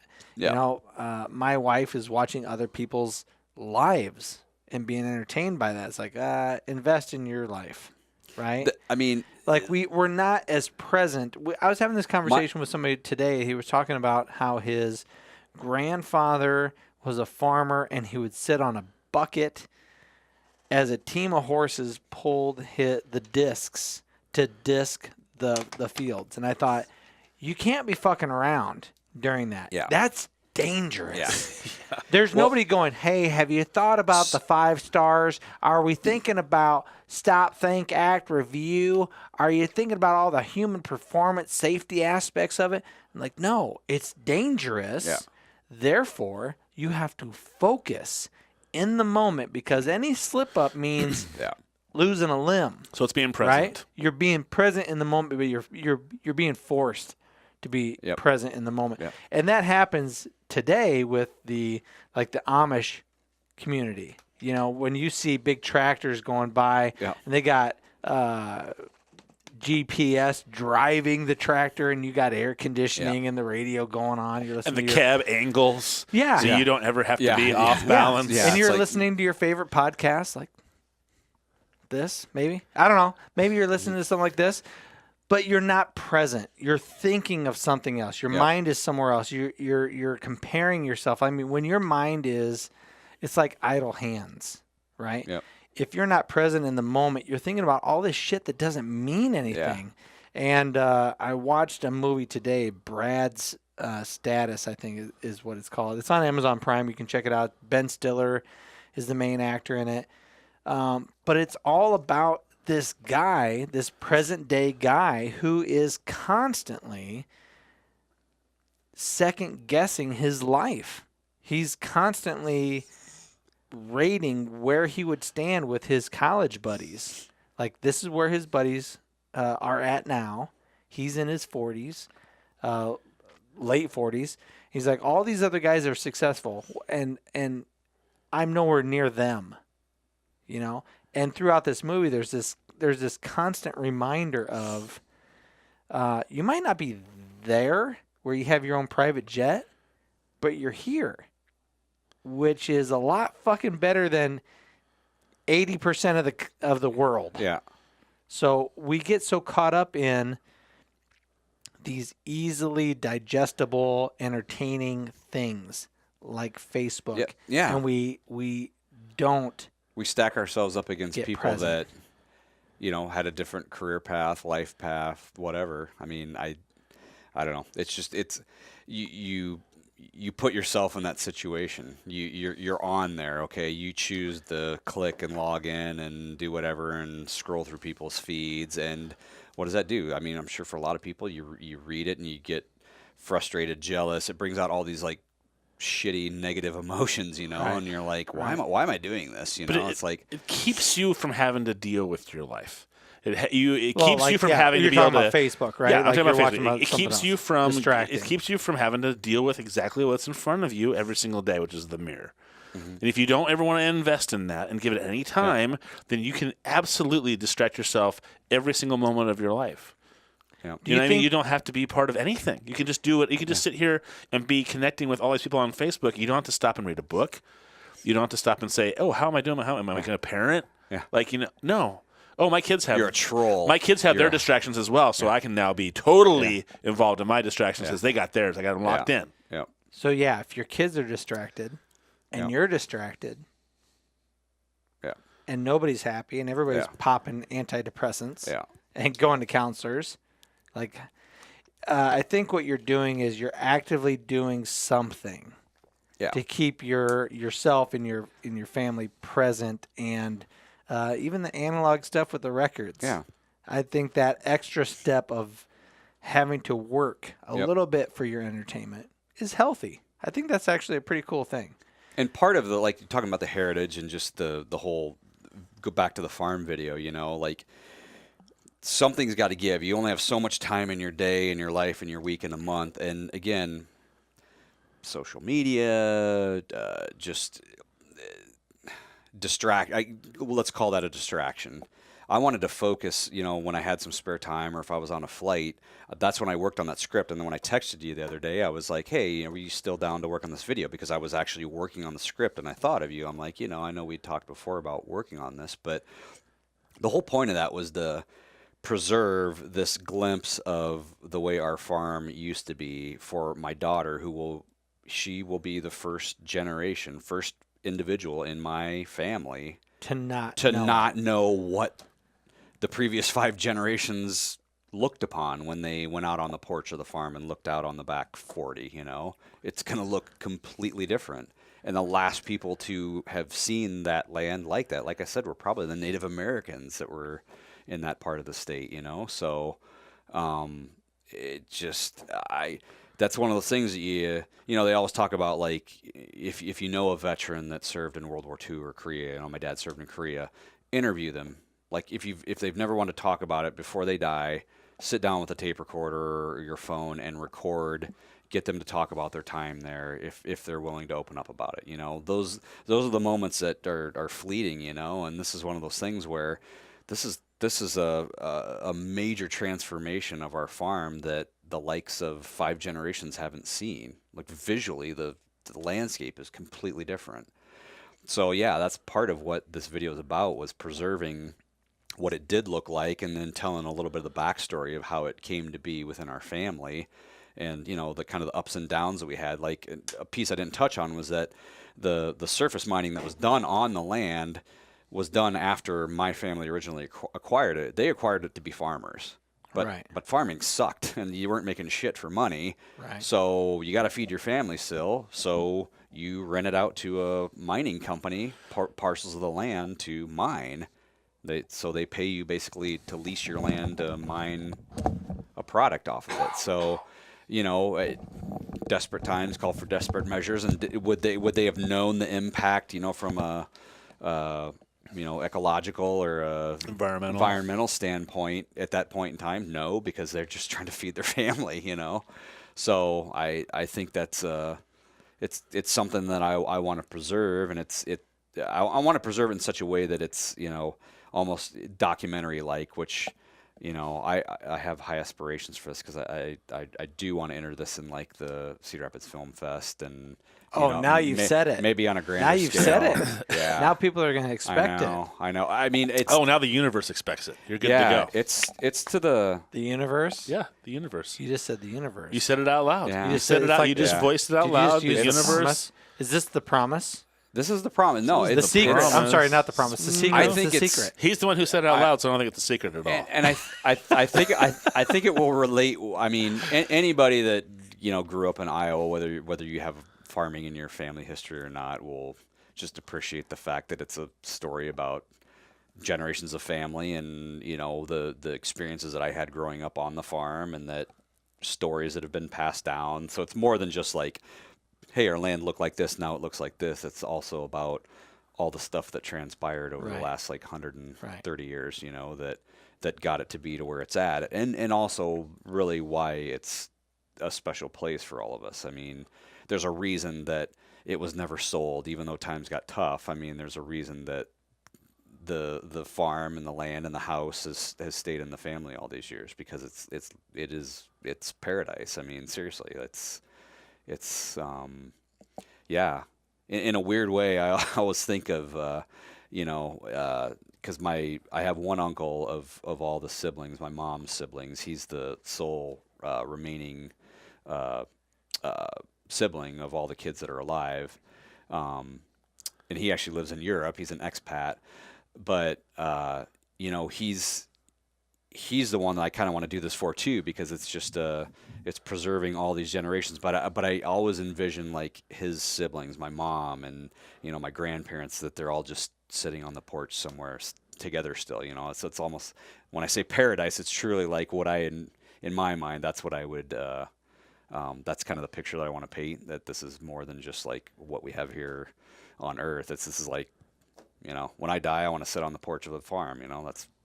That's some people want to be, walking on a beach or it's quite a legacy. riding off Quite a legacy you're thinking about, though. I mean, that's what you're doing, is you're giving that legacy to your daughter. You're Yeah. going to pass on that feeling and that idea about what this place is. Yeah. Right. There's because there's definitely if you don't do something now, if you don't document it somehow now, she's never going to know that. Right. She's never going to be able to get that same feeling. Yep, exactly. And that's what you're trying to capture is that feeling, right? we don't have the family reunions where you've got your cousins twice removed and 300 people inhabiting the lawn of the farm. Those days are gone by. And I fortunately got to experience some of that, but I experienced it from the kid table, and that's, but that's my perspective of the story that I want to tell, and smoking cigarettes when I was 3, because my uncles made me, like that's not because your uncle said, hey, no. Buddy. Oh, can I have one? Sure, buddy. Yeah. No, you have to. Yeah. Do it. Yeah, do it, because we're gonna take this Kodak moment and preserve it in Kodachrome forever. So, what you were talking about was interview a veteran and what you're trying to do with your family farm. I easily and quickly and always go back to like the Library of Alexandria. You've heard of that, obviously, right? And how the Mongols had burnt that to the ground. We're never going to get that history back. Yeah. And I feel like when we don't document, when we don't talk to and interview and record our seniors' lives, we're doing that tome by tome, book by book, person by person. Every person that passes away, we're missing out on this amazing amount of knowledge, of culture, of perspective, of reason, and experience. Like, what was your grandfather's, what was it like being 16 in Iowa when there was only so many people and this was going on in the world? What was that like? Like, when we don't record that, it's gone. And we take it for granted. And it's also immediately followed with a feeling of regret. At least in my case it is. Like, I can't tell you the amount of times that I wish I would have sat down with my grandma more. My mom's mother, my grandma, who was one of the generations that lived on the farm, she passed away my senior year in high school. And I just, and you're in high school, again, you're in sports, you're in activities, you're always busy. So when you get down to the farm, it might be for a long weekend.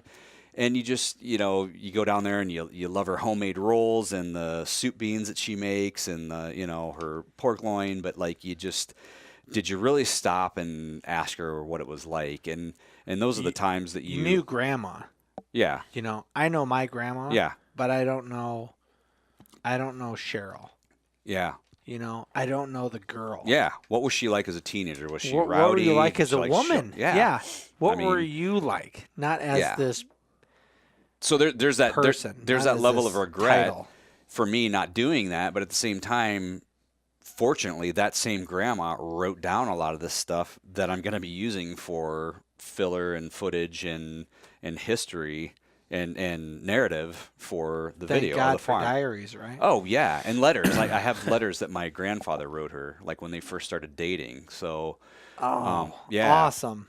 So just some really cool stuff, but it's just So from the heritage side, I guess that's just a piece that I want to preserve.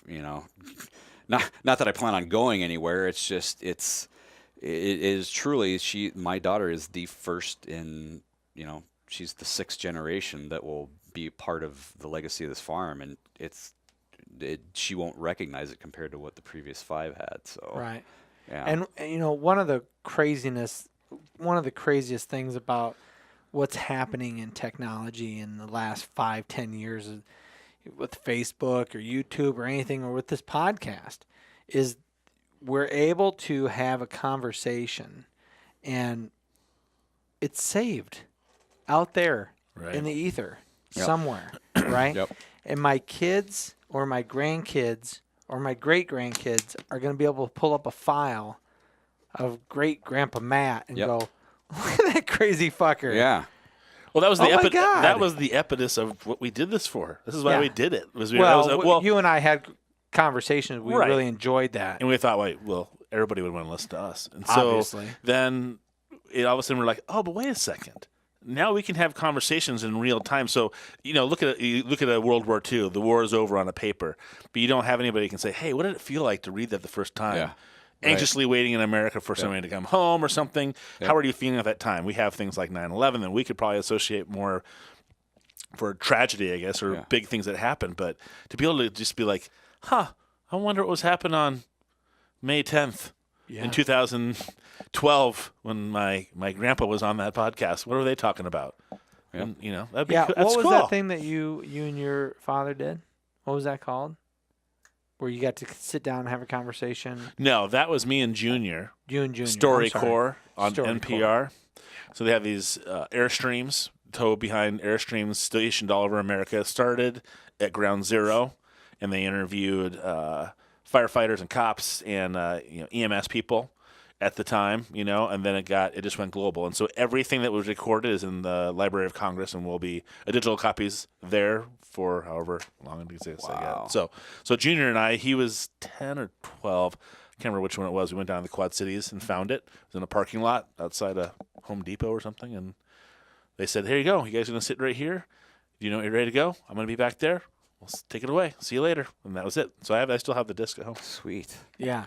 Kind of cool. And anybody can have a moment like this, and you don't need to have a big studio like this to have a recording, almost like you're interviewing your mom or your dad or your grandparents. I was having a conversation with my father, who both of his parents have passed away now, and they passed away recently enough that I had a studio and I had intended on interviewing them, and he had come down here to see what I had created, and he said, I would give anything to see a picture of them again and to hear their voice. Yeah. Just to hear their voice. Yeah. Just to hear how they spoke. Yeah. You can do impersonations of your grandparents, how silly maybe their accents, but to have a recording of how they felt as a kid. Yep. There's going to be times where, I know my mom as mom. I don't know my mom as a 16-year-old girl with wants and dreams and desires. I don't know her as 21. How did things change? What were her fears? I don't know the real person. I know the title. Yeah. But I don't know her. I found so like 2 years ago, I was digging actually when during our move about 3 years ago, I guess now, I had found all my old VHS tapes, which had not my porn, but it had like those are worn out and broken yeah, a long time ago. Let's be serious. Those are gone. Yeah, those are gone. They're a little jammed up. No, it had just different clips from the news if I was on it or whatever. But one of the ones had my graduation from high school party, which my mom was still alive at that time. She passed away like 2 years after that. But that was, I'd taken it to get it all put on a DVD just because, obviously the integrity of the VHS tapes and the ease of play, more importantly. So, but the first time I had watched it, it was like that, in some of my mind, that it prompted me to be more active in documenting stuff or writing stuff down or gathering information, And so in the last couple of years, I've become the steward, I guess, if you will, of all of our old family photos from all sides of the family, which is cool. I've got them actually in an old steamer trunk from Germany that my German ancestors came in that I had refinished. So like, Of course you did. so yes, yes. So when people ask you like, what'd you grab? If your house was on fire, like assuming my wife and daughter were out of the house. Obviously. Let's just German assume steamer that trunk. it would be the German steamer trunk because it pretty much has like the entire history of my family in it. So, Fuck the leather. Yeah, Grab the exactly. trunk. Yeah, well, that shit's replaceable. This is not. But yeah, I mean, when I saw that video and I heard my mom speak, and it was like crushing because that was the first time I'd watched that since probably 20 years. But it also triggered something to me to want to document as much as I could for whatever the occasion, whether it was writing it down or taking a photo. That's why I have like stupid amounts of photos of my daughter, just because it's like it's so easy with your phone and then you can just store it over here. But this whole project with the farm came about where it's like, this is this is a pretty, I mean, this is a monumental event in the course of like the history of my family that I want to make sure has its you know, moment in the sun, because it just seems like such a good story to tell that I think a lot of Iowans are just people that have family history that they're appreciative of, or that they're fond of, would, you know, connect with in some way. So Yeah. Well, and I like that. I like pictures. I mean, that's one thing. JD, my gal, she prints off everything she takes on her phone. She orders prints of it. Yeah. Just so she can have them. Yep. And she switches them out in frames and all that kind of stuff. And it's just like, the other day I was sitting up in bed and I looked up and there's a picture on the wall right where my face is. And I'm like, oh, shit, I love that picture. Yeah. When the hell did that get there? And she's like, oh, I thought I'd just surprise you to see when you would notice, kind of thing. But it's just fun to have. Yeah. It's like an album. It's tactile. Instead of me going, tangible. Oh, I can listen to any song I want to on the internet. Now I'm like, I'm going to go look at that picture. I'm going to pull out the book and I'm going to find something. You know? It's just different. I used to make fun of my lady quite a bit, pretty hard, about scrapbooking, right? Scrapbooking. There's all these scrapbooking's fucking fucking craziness. it's ridiculous. It's a little ridiculous, but that was like the death gasps of family albums. Yeah. Mm-hmm. Right? Yeah. And now, because everything's so digital and it's so easy to take a photograph and I mean, primarily that's why I put any photograph that I take and I put it on Facebook, I'm only putting it on there because Facebook's going to remind me a year or two from now, hey, by the way, do you remember when you posted this? And I'm like, oh, yeah, thank you, Facebook. Yeah. Thank you. I actually have put, thank you, Facebook. I forgot all about this photo. That was an awesome day. Yeah. Because I mean, there's a silver lining to Facebook, and that's one of them is holding on to those memories. That is the modern day photo album for your family. Yep. And anybody can, if you're friends with them, can go and click on your photo album and go through all your different photos that you've taken. But we don't do that stuff anymore. We don't have that photo album. I was reading a book recently, and they were talking about finding the old family photo album, and it went back generations. Yeah. And it started black and white, and you could tell by their dress the time period, and then you could see as it transitioned through the different families. Yep. Until it got to present day. And I thought, that is just such an awesome thing that we have given up on. Yep. Well, that we have lost. We've given up and lost on it, and people want it because we like to antique. And so we were in the store, and there was a thing just chock full of old photographs, original old photographs. And nobody's name's on them anywhere. No, but nobody's family claimed them. That's right. And so the lady goes, this is what people do, is they open a store, they have a glass top, they put all these pictures in that we call them instant family. Nobody knows, but they just assume that it's part of your family. And she said that some guy had walked in the week before, and up on the wall was like a 3-foot by 2-foot photograph in a frame of a guy in chaps, like a cowboy kind of guy. And the guy, she goes, and you wouldn't believe it, the guy who was standing there looking at it, it was like they were like the same person. Like it was like a family member. Really? It wasn't a family member, but it did. He was just like, that's Uncle Jim. The rest of the life of that painting on my wall. Yep. He bought it for $100. It's on his wall at his house, and it's instantly what connects with people. Yeah. And I think that's, I don't know. I guess all people learn differently, but that tactile, I like having things in my hands. I like standing and looking at something. Yep. I like sitting in our house and we talk incessantly, together. And I look around, I'm like, this fucking room is my favorite. It's just got, everywhere I look is a memory. Yep. Everywhere I look is some kind of connection to something, whether it's a time period, because when we blended our families, it was tough. But we have pictures now of all of our kids doing all kinds of things together. Right. And it's 100% different and 100% better. And so you can look back and go, oh, I remember that was a tough time. Yep. I mean, it was funny. We were looking at Facebook pictures. Same thing as Matt was talking about. Of 3 years ago was our first spring break, all of us together. And they'd only known each other a handful of months. So it was sketchy. Yeah. But now so I look at those pictures. I'm like, look at this picture. Yep.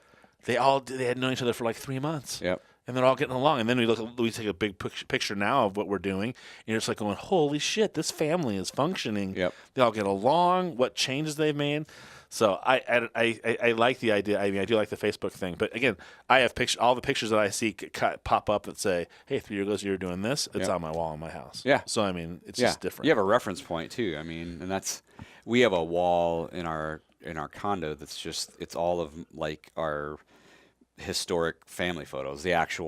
Some of them are reprints off of the original photos, but some of them are the original like 100-year-old photos that I was, again, kind of graced to be the steward of. But I mean, it's just, it's a constant reminder of where you came from. Kind of a crossover on the leather side of things. I did a jacket.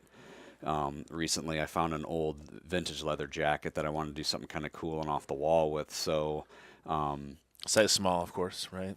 Medium. Because every time I go to a store to find a cool, authentic leather jacket, I'm just like, yeah. Oh, goddamn it! It's Tommy Boy all over again. They were off. Obviously, you're a really tiny fella. 60s and 70s sizes are off by like a full size. So basically, if you were an XL, you'd probably need like a double. I just feel fat. I'm not saying you are an XL, but if you wanted a medium, you better go to a large. I'm just saying, watch the carbs. That's all I'm saying. I'm not saying you're jelly fat. beans aren't good for you. Carbs. Yeah.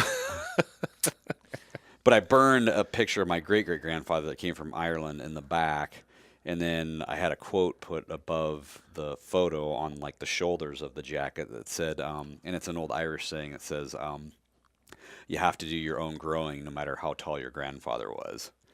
Which I think is very powerful. And that's, again, back to the photos on the wall and the photos that you see, and whether they're of your grandfather or not, it's true that you have to mind your own self, but don't forget like kind of the roots and where you came from. And right. And you can get caught up in the moment. Life can suck sometimes. And if you are able to stop and look and go, oh, wait a second. No, it doesn't. Yeah. And get caught up in my own bullshit. But no, here's a photograph that tells you things are going just hunky-dory right now. Todd, let me ask you a question. Yes. Let me get personal. Already nervous. I feel like I know you pretty well. But if you were to think back as a kid, what would have been your favorite family moment? If there was something that you wanted to always hold on to as a special time, as a special anything. Easy. What would it be? Oh, it would be it'd be family Thanksgiving dinner at my grandparents' house.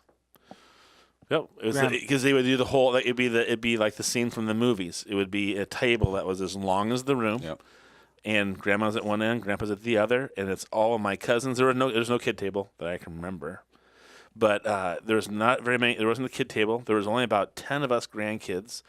And our grandparents, having been married for so many years and having so many kids, all their kids were divorced. So who knew what other significant other was there at the time? But it was just a huge family affair. And it was driving there that it was exciting. It was staying there and seeing all my uncles and my aunts who I don't get to see, or my cousins. Dr. Derek Mark's wife, Sarah, is one of my cousins, and she was at one of those tables hanging out together. Same table where this was your father's side? No, my mom's side. Your mother's side. Okay, your mother's side. Yeah, my mom's side. And so, again, I have specific memories in my life that often happened at that table. My favorite one is that the day we were there, I found my first pubic hair. Black curly Q, and I grabbed my mom. And this is how my mom was. Like, hey, Brett, was it on your face? Nope, it's in my pants. And I grabbed my mom. Yeah, it was on your hand. How'd I get there? I grabbed my mom, and I'm like, look at this. What is going on? She's like, oh, honey, this is awesome. You're hitting puberty. You're becoming a man. This is how this works. God. And so I'm like going, okay, cool. My parents are pretty chill on that kind of thing. I am at the dinner table, sitting across from Sarah. I remember this. Grandpa's right next to me. Hey, Todd, looking good, buddy. You're getting older. You're growing up, and I go, yeah, things are going good. And he goes, you got any hair on your chest yet? And I go, nope, Grandpa, I don't yet. He goes, I hear you have somewhere else though. And I remember sliding down. I remember looking at my mother and going, Like, "No way." And I remember sliding into my dare chair you. because I was looking at Sarah, and I remember watching her head go below or above the table because I was sliding down. But I mean, that's not like a devastating. That's not a bad memory. It's a funny memory. But a lot of things happened at that table. You know, lots of things happened. My mom has memories of things happening at that table when she was a kid. Yep. She has great stories of my grandfather when I was a kid. You know, That's fantastic. Yeah. so Chuck, that's my favorite. Chuck, what if you were to think of like you know, a moment that you always want to hold on to, you wish you could show your kids, you always want to remember even as an old man, what would it be? What was significant for you as a kid? You know, like I obviously kind of beat it to death in this podcast, but there's an image of my cousin and I. He's a year older than me, but we were like the closest ones, and he actually grew up in Pittsburgh. But our uncle that lived at the farm had this massive liquor cabinet, and the same uncle that prompted me to smoke the cigarette at 3 years old. Which I have that picture that'll probably make the video. I hope so. Yeah, I've got a Point beer pop top in one hand and a cigarette in the other. And my Have we seen that my before? 1970s superstar T-shirt. I want to say I've seen that picture. Probably. I want to get T-shirts made out of it. Like maybe I will for the Be a release great of this. meme. It would be. It totally. Yeah. I'm just being No, honest. no. I'm just I joking. seriously like. No, don't let it be a meme. How's that sound? Let's make this Yeah. picture not be a meme. Yes. Yeah. Okay. It'd be a cool shirt though. It'd be a great shirt. But that same uncle, he had this liquor cabinet, and it just, I don't know why this stuck with us, but he had showed us one time. He's like, oh well, here's how you make a Shirley Temple. Not that you guys want any of these, but he's like kind of like getting down. We're like 7 and 8 and getting down in there and taking the slow gin out and the 7-Up and getting a maraschino cherry out over here and making kind of a kiddie drink, whatever, good starter drink.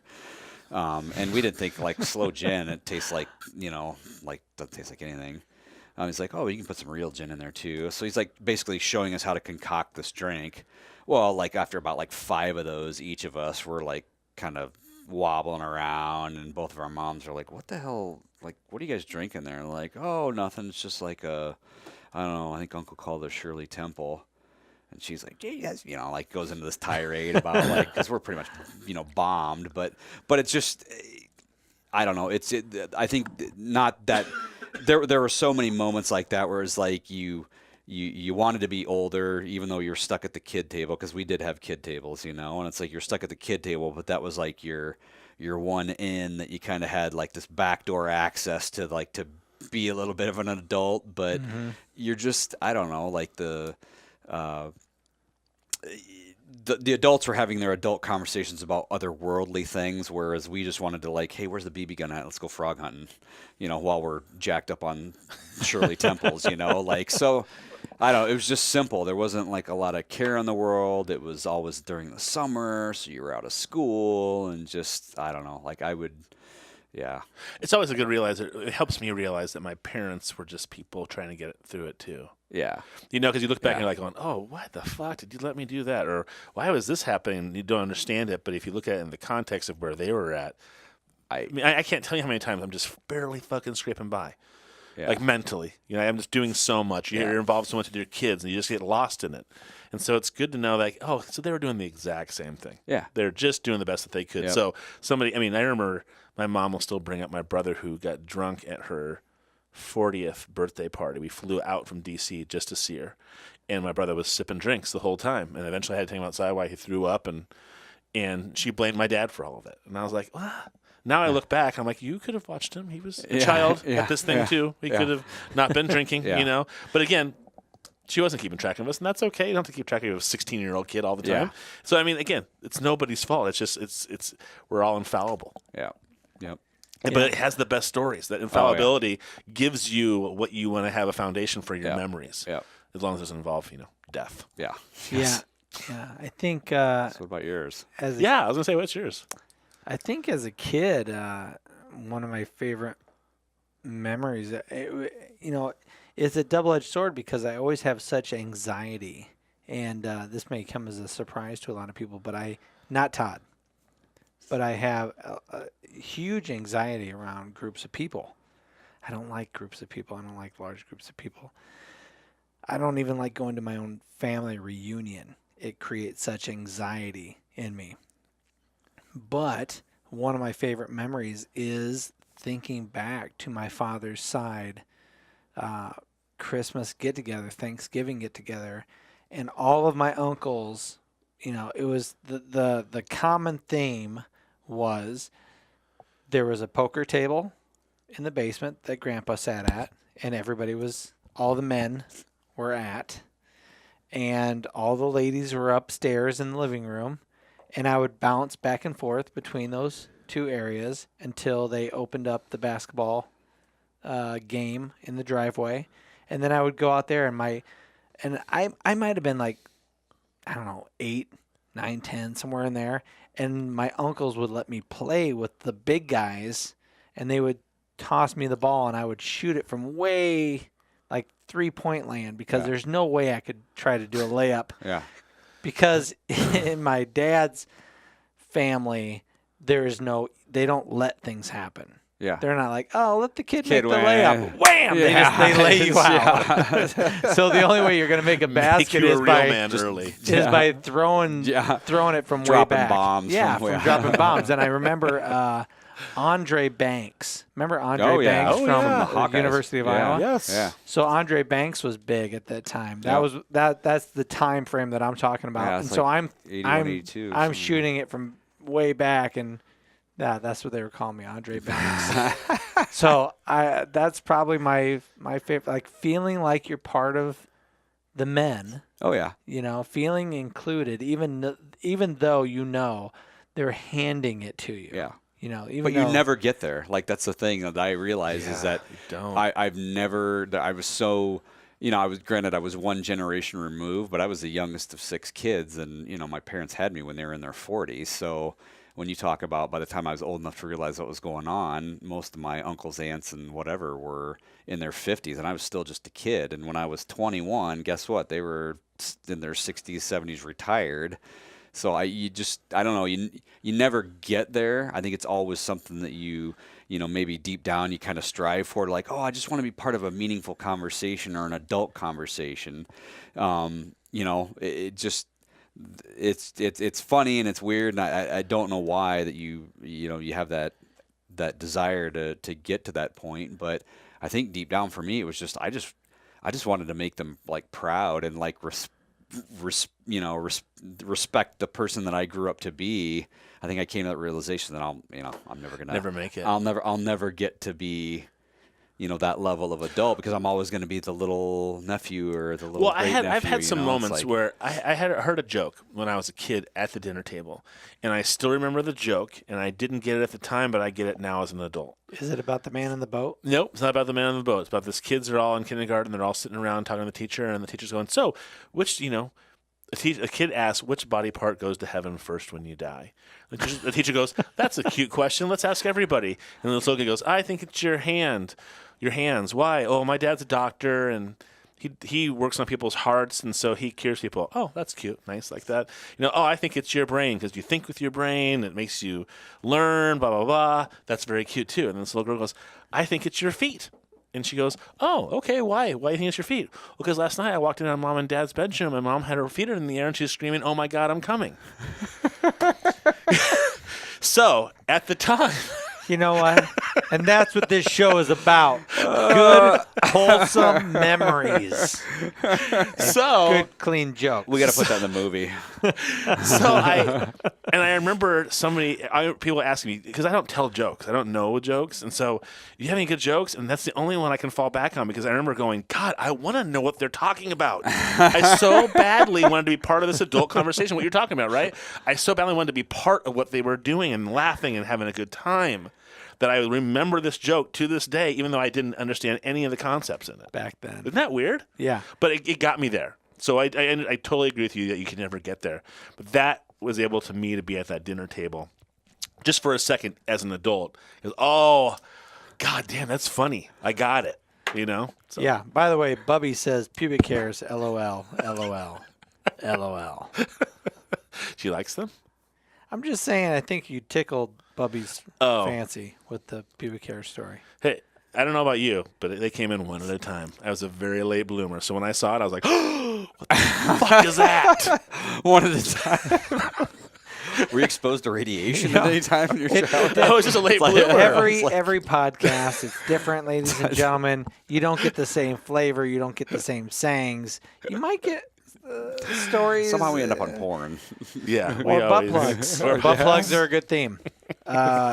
But dude, this has been a really awesome conversation. Yeah, I like this conversation. Because the nostalgic part of that, which is what we all want to keep reliving, but the people are gone very often, or we can't be part of the situations that we were so wanting to be part of, but some of those things allow us to do that. Yeah. So that's good. So what can we take away from this podcast, Todd? Could possibly a takeaway be, for a moment, take a second. Take some pictures of your kiddos. Take some pictures of your parents. Take some pictures of yourself as a early 20s, I can fuck all night type of kid, right? I remember those days. 45. What do you I was going to say, those I'm days? 45. I'll be 47 in a few weeks, and I'm just fine. But it's nice to be able to document these moments that you live. You only get to go around this magical merry-go-round once. Right? And sorry. If you can hold on to these memories, if you can preserve some of the things, the nostalgia, the love, the feelings that you got from a particular place, from a particular person, from a stranger that altered your life, do it. We have the technology to do it. We have the time to do it. It takes 2 seconds. Being mindful of your actions. Be mindful of your life. We only have one life. And remember, it ends before you know it. Blow somebody's mind. Instead of tweeting them or texting them or Facebooking a picture, have it printed off, put in a fucking frame, and send it to them. Yep. That has, I mean, you've turned something that was irrelevant to a point into something I now have on my shelf that I can look at every time I walk by, and I know that you took a picture of it, printed it off because nobody fucking does that anymore, and then you send it to me. Yeah. And that's awesome. You're kind of helping people get pulled back into what you believe in, kind of. Yeah, or I was going to go with write a letter. I thought maybe that works too. I thought maybe write a letter, or maybe I can get on Microsoft Word and type it out and then send it out. But no, even that's not good. Even getting a letter in the mail still makes my day. Mm-hmm. Right? Yep. Yeah. Beautiful moments. Take the time to tell the people who you care about that you care about them. Preserve that moment. Preserve that feeling if you can. Do what Chuck is doing. Take a moment to give a shit about preserving those feelings from your past if you can. I think we can. I feel like we could do this recording people thing too. We've talked about that for so many years, and we've never done it. Yeah. And to me, we talked about. Do you give a shit about that? I care a lot about it. I really give a shit about it. We've been talking about taking mobile equipment, just audio, and going to an old folks home and just setting up and saying, hey, just so you know, from this time to this time, we're going to be here, or tell families about it, and people can just come in and get an audio recording. So have you guys ever thought about doing that at the honor flights? Because my dad is actually going on his first honor flight. Oh, I have not, but that would be an excellent idea. I do want to start with my family first. You've got that. I would love to do that. The lobby area pre-security at the airport where they all kind of gather and meet and hang out before they go through security to get on the flight. But then you've obviously got the arrival home, which is like, I haven't experienced one in person. I have many friends that have gone, but when my dad goes on the one I think it's in May. I obviously plan to be there for their arrival home, and I heard that's just like, you're not gonna take him? So my niece, one of my nieces, is going. So cool. Yeah, because I took my dad to the USS Iowa when it opened as a the Naval Museum, because that's the ship he actually served on in Korea. So they made it the museum in outside of LA. So I got to go with him on that So he's going on an honor flight for Korea. Correct. Yeah. So we're almost out of World War II. Yeah. Vets, so they're well into the Korean and Vietnam. Oh, I did not know that. Yeah, I did not know that. Yeah. Oh, wow. Yeah. That's awesome. Yeah, my lady's dad did the honor flight.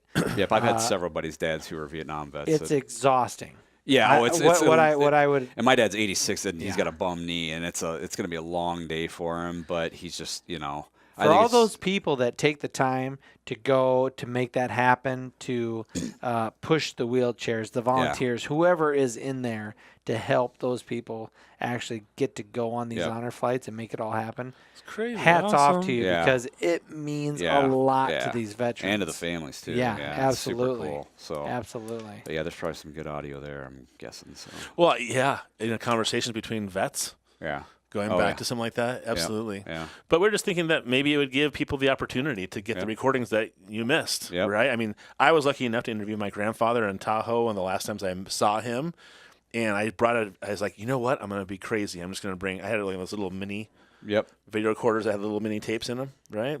I found them all, sent them to imemories.com. They put them all on a disc for me, and I upload to YouTube. I mean, it was like piece of cake. Yeah. It's so nice that you could have, now have that. And I shared it with all my cousins, and I had one of my uncles go, "Hey, I'm dating a new gal.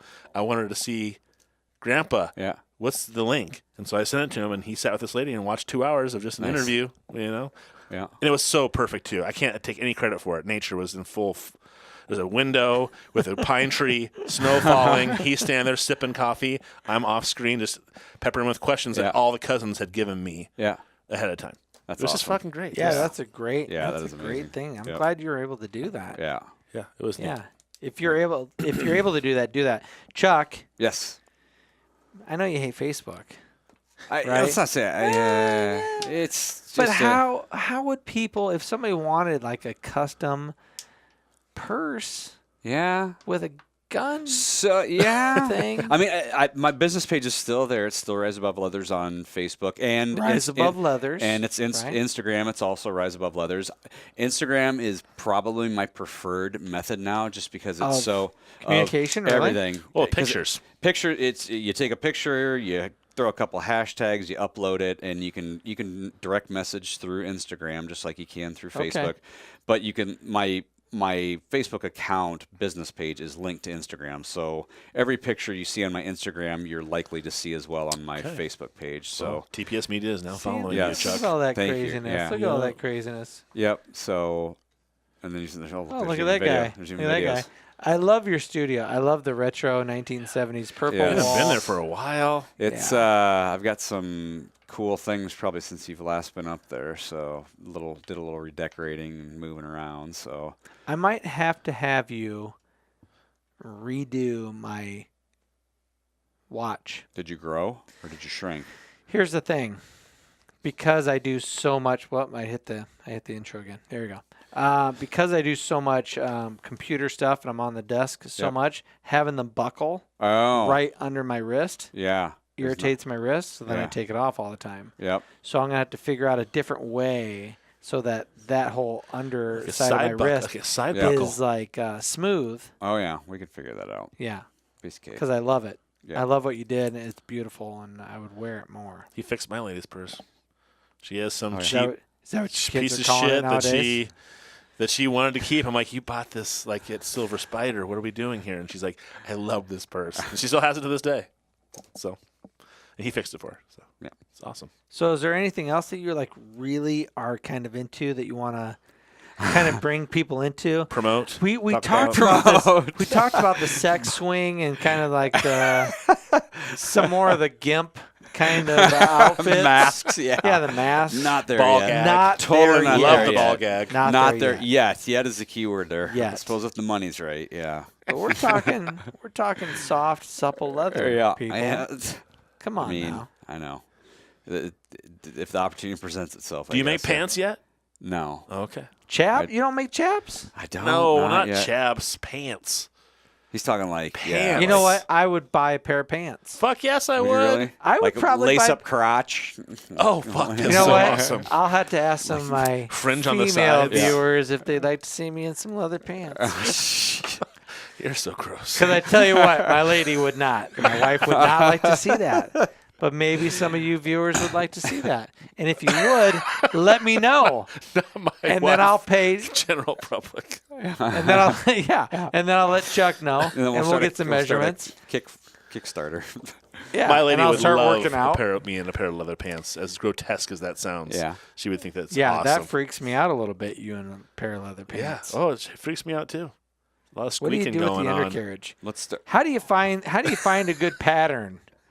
That's the problem. Like, Is finding the good pattern, right? I'd probably just go with a seamstress or somebody that might have one. And How about Hit 'em Z up. Give you an old pair of Cavarici? jeans. Yeah. How can you find some Z Cavarici? Yeah. High waist. High waist, High waist. 3-buckle. Strip I them want- down, use them yeah. as a template, and Oh God, that'd be so fucking Flip it over. hilarious. How badass would that be? That would be badass. tremendous. 3 belt buckles across your gut, sucking it in, oh my god, It's like a little girdle. and then A you little can baby peg girdle, leg, like a weightlifting belt. and then you can peg leg your Yeah. leather pants. Yep, A weightlifting belt. That's a great idea. built-in butt plug too. See, I didn't say it, ladies and gentlemen. That was all Chuck Cavanaugh. Built-in butt plug. It's money. To your specificity. It's yeah. money. It's Yeah. a great. It's a great. You know what?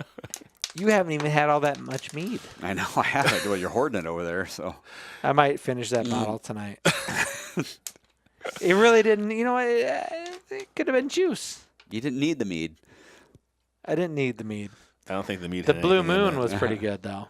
Yeah, Blue Did you Moon feel was pretty- anything from that? no. Nothing No? at all. Okay. Nothing. Good. I think mean, hey, I got vomitus from my one Wow. sip, so that's good.